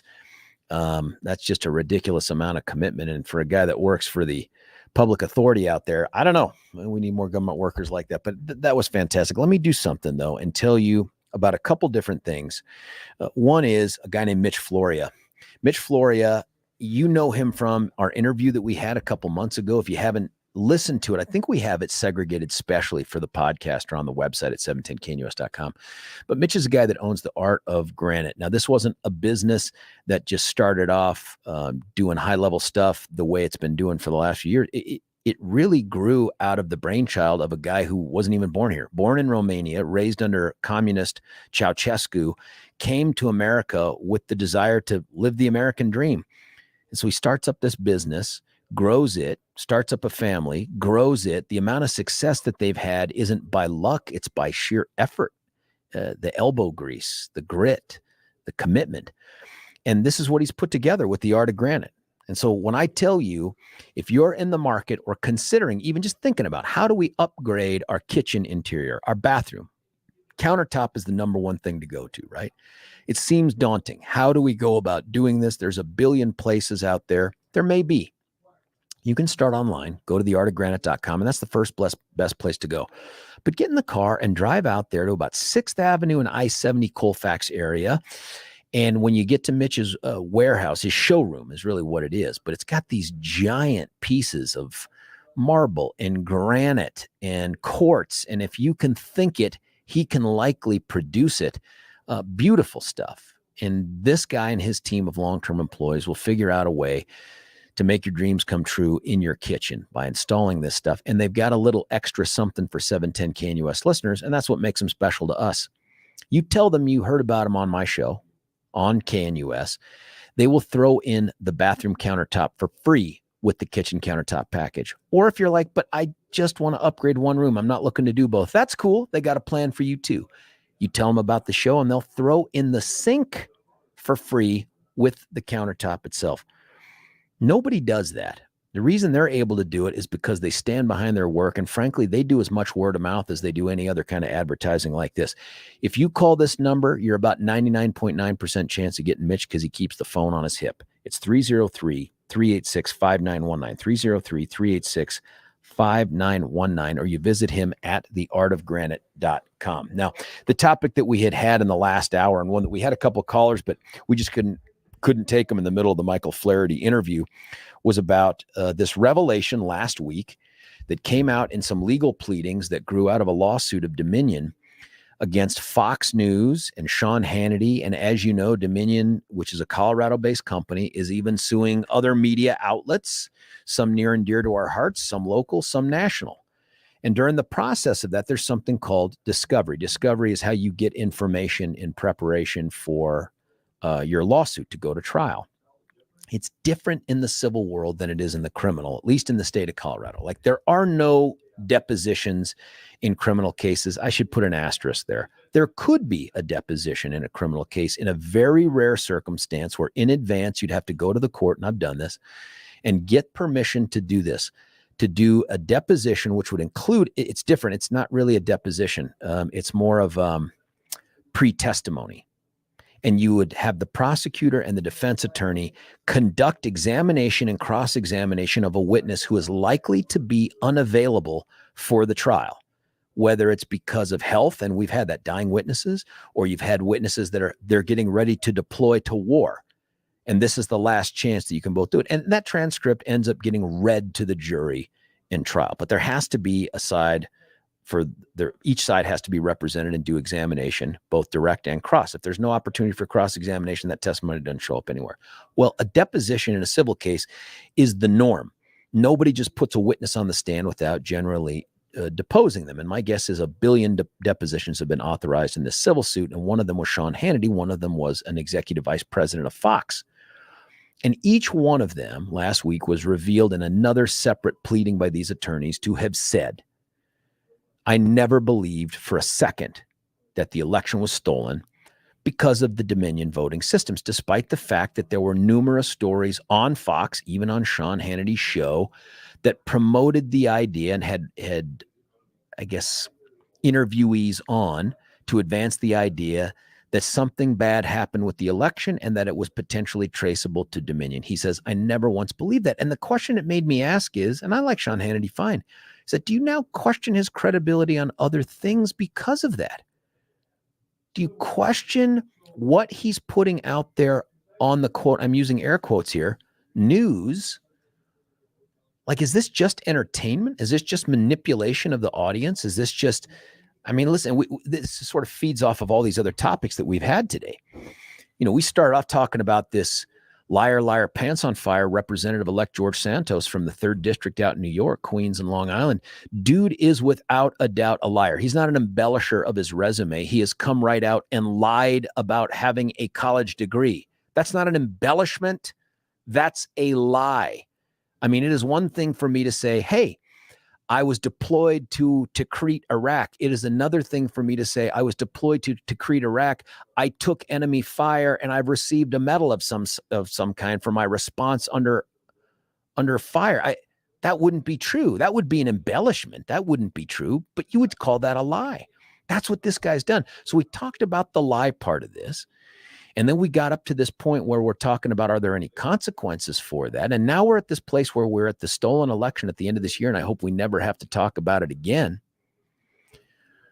But what does this make you think of, if anything? Does it change your opinion at all about the stolen election? Does it change your opinion at all about Sean Hannity and Fox News? I always felt like they were putting stories forth that spoke to their listeners. Rather than reporting, they were cultivating and perhaps to some extent pandering.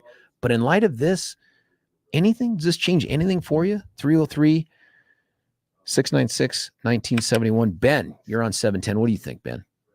Yeah, you know, I think sensible people, I don't think Sean Hannity's necessarily a dumb individual. He, you know, smart people obviously knew that the election hasn't been stolen. We lost you, Ben. Are you there? Ben, we see, you know, I'll tell you what, it's always Ben, I lost you that last little bit. I lost you for about 30 seconds. Can you restate that? Yeah. So I'm saying, I think sensible people know that the election wasn't stolen, and Sean Hannity's not, you know, a dimwit rube. He's a pretty smart person overall, but you know, he can read the writing on the wall and like, well, this panders to my constituency and the people that are going to listen to me. So it's a money-making opportunity for him. But you know, it's like the same people that rail against like vaccines and stuff like that. I'm like, I'm pretty sure all these people are probably vaccinated. You know, they're smart enough to know that, yeah, I should probably do this, but you know, they have a dopey base. How does that make you feel about them though, as a quote unquote news outlet? I don't think Sean Hannity was ever really like a great news outlet. So, you know, I watch the show occasionally, but not very frequently. And I don't feel the same way about any of the other quote unquote news outlets, the CNNs, the MSNBCs. I mean, everything seems to me now to have been turned into some sort of a tool to advance a political ideology. I'm not new in that thinking. I'm not original in that thinking, but that's what it looks like. So do you question them the same way, or is this different? Well, I treat Sean Hannity different. I mean, then he's not on the Fox network anymore, but like Chris Wallace, when Chris Wallace was on there, or like Brett Baer, you know, those were actual news anchors. I treat Anderson Cooper with a different grain of salt than like a Rachel Maddow on MSNBC.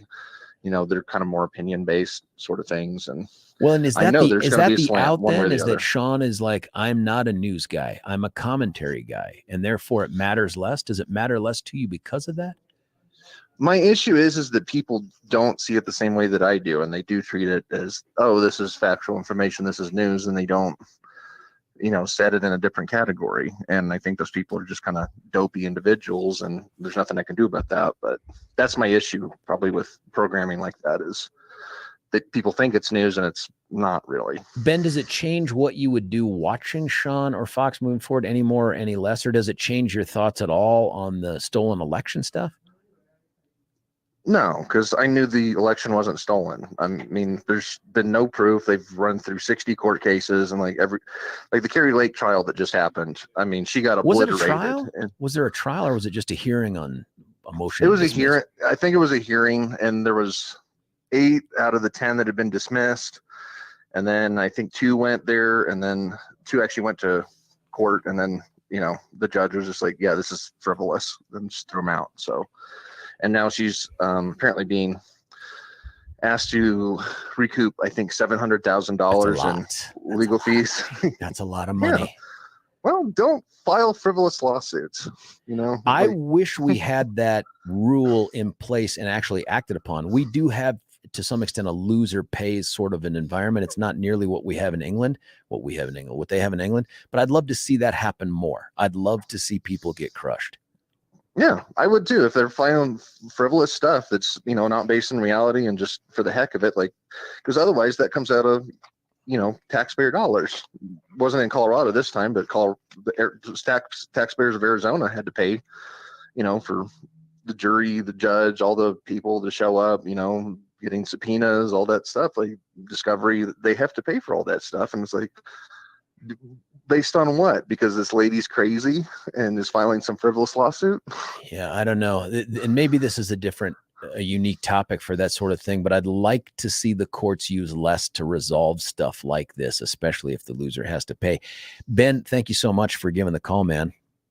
Yep. Have a happy new year. We'll talk to you in 2023. That's Ben. Ben's line is open. We've got Joe on the line. Joe, I promise I'll get to you with whatever time we have left in that last segment if you hang on. I do want to tell you, though, about our buddies at Littleton Jewelry. Just because Christmas is over and Santa has gone back to the North Pole doesn't mean this isn't a perfect time to go out there and do something special for that person in your life that you want to shower with an item that is just unique. It's about them, and it's something that they can pass along to that next generation. I mean, it's heirloom quality, legacy type stuff. And that is the custom jewelry that Littleton Jewelry does. Now, listen, let's get past the basic stuff. Of course, they do the high-end, everything you can think of with buying and selling gold and silver and platinum, the jewelry repair, the watch repair. They fix mine. That's how the business started, was when Jesse took it over from his folks when they were just doing watch repair. They also do coins, man. They buy and sell coins. It seems like every time I go in there, they figured out another niche to grow into. But the one that I think that is the thing that's going to really take them to the next level, and they've been doing it now for a while under the radar, is this custom jewelry. They expanded into this new space next to them, and they've done such a bang-up job in producing things you just can't get anywhere else with folks that the big box chain, national chain stores can't hire away from Jesse. That's how much they love their clientele, like you, like me, and how much they want to work there. Make sure you mention that you heard about them on 710 KNUS. Go out there and check them out. They're easy to get to. Just south of Hudson Gardens on the west side of Santa Fe, you turn right at the jewelry repair sign. You can check them out at littletonfinejewelry.com, littletonfinejewelry.com. But go out. My best guess is you have a much better experience going out and meeting them in person, getting to know the family you're about to step up and be a part of. Check them out at littletonfinejewelry.com. When we come back, Joe and anyone else on the line and on the text as we wrap up the 4th hour here of the George Show on Tuesday. It's 710 KNUS. Want to take your favorite radio station wherever you go? Well, now there's an app for that. No matter where you are, stream your favorite shows. Tap the app to listen to podcasts. Talk back to your favorite local hosts. At the tone, leave a message. Call the show. Set your alarm. Enter contests and win prizes, all in the palm of your hand. Available now for iOS and Android devices in the App Store or Google Play. And best of all, it's free. Download today.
It's like all cure all day long here on 710 KNUS. That is our second one, I think even of the hour, which is phenomenal in a way. It's a blast from the past. George Brauchler with you here on the final segment of the George Show. I want to get to as many callers as we can.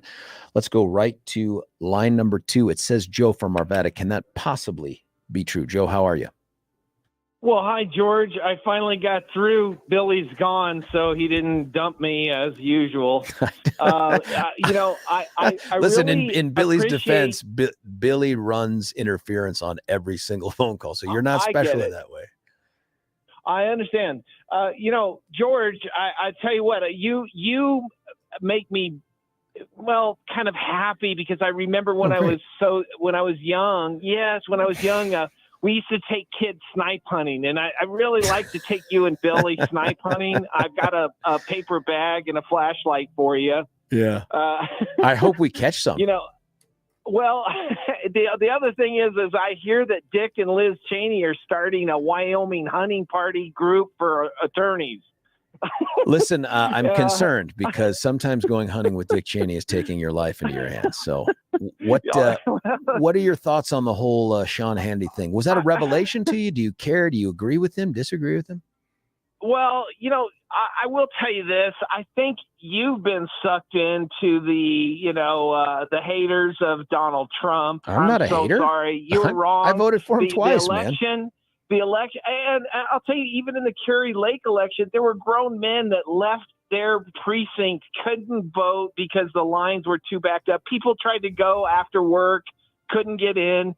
I mean, how many thousands of people got turned away? There's so many people that will tell you that they weren't able to vote in that election, whether you like it or not. And please don't tell me that people dropping 25 ballots off and going to different drop places are legitimate votes. That's a bunch of bogus. Joe, but bunk. focus back in on what Sean Hannity apparently said. Focus during in on what you want to know about.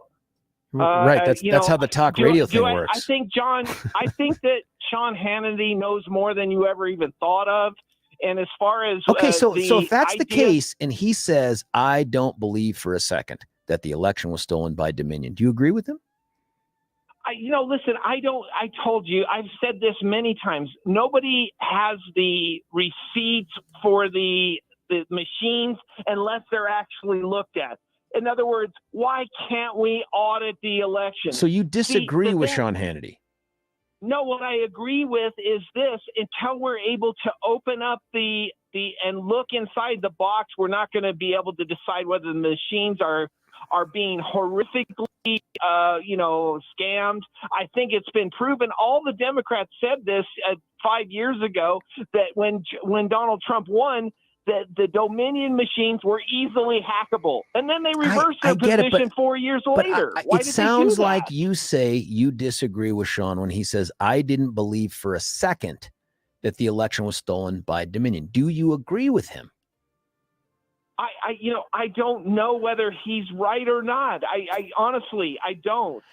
Do I agree that it wasn't stolen? No. If he had come out and said, Joe, if he had come out and said, I stolen. 100% believe that the election was stolen by Dominion, would you say, I don't know if I believe him, or would you say, absolutely? I think what Sean Hannity is really saying, if I can translate, if I want to paraphrase, I think what he's saying is, now that it's been proven that the FBI and CIA rigged the election by controlling social media, including Twitter, Facebook, they didn't need to rig the machines. Maybe that's what he's thinking, or that's the conclusion that he's drawing, that the FBI is so backwards and biased that they're actually putting their thumb on the scale and helping Joe Biden Joe, win but the election. You're avoiding the question. Do you think then that, does this cause you to question then the motives and the credibility of Fox News when they put stories out about that, if the people that are actually putting them out say, I don't believe it? No, I think what you're doing is you're just missing the huge context here. Sean Hannity is saying, since the election was obviously stolen by Twitter and the FBI where and did the you get CIA, that? Where did you get that? Well, see, that's what I think he's trying to say, is that since it was so obvious that they were rigging the election by censoring humanity, all of Twitter was censoring everything that conservatives said. They even admitted that was the rigging that was being done maybe it wasn't the machines. That's what I think he's trying to say. I don't think that you can extrapolate that from the statement, at least that's attributed to him. I didn't believe it for a second.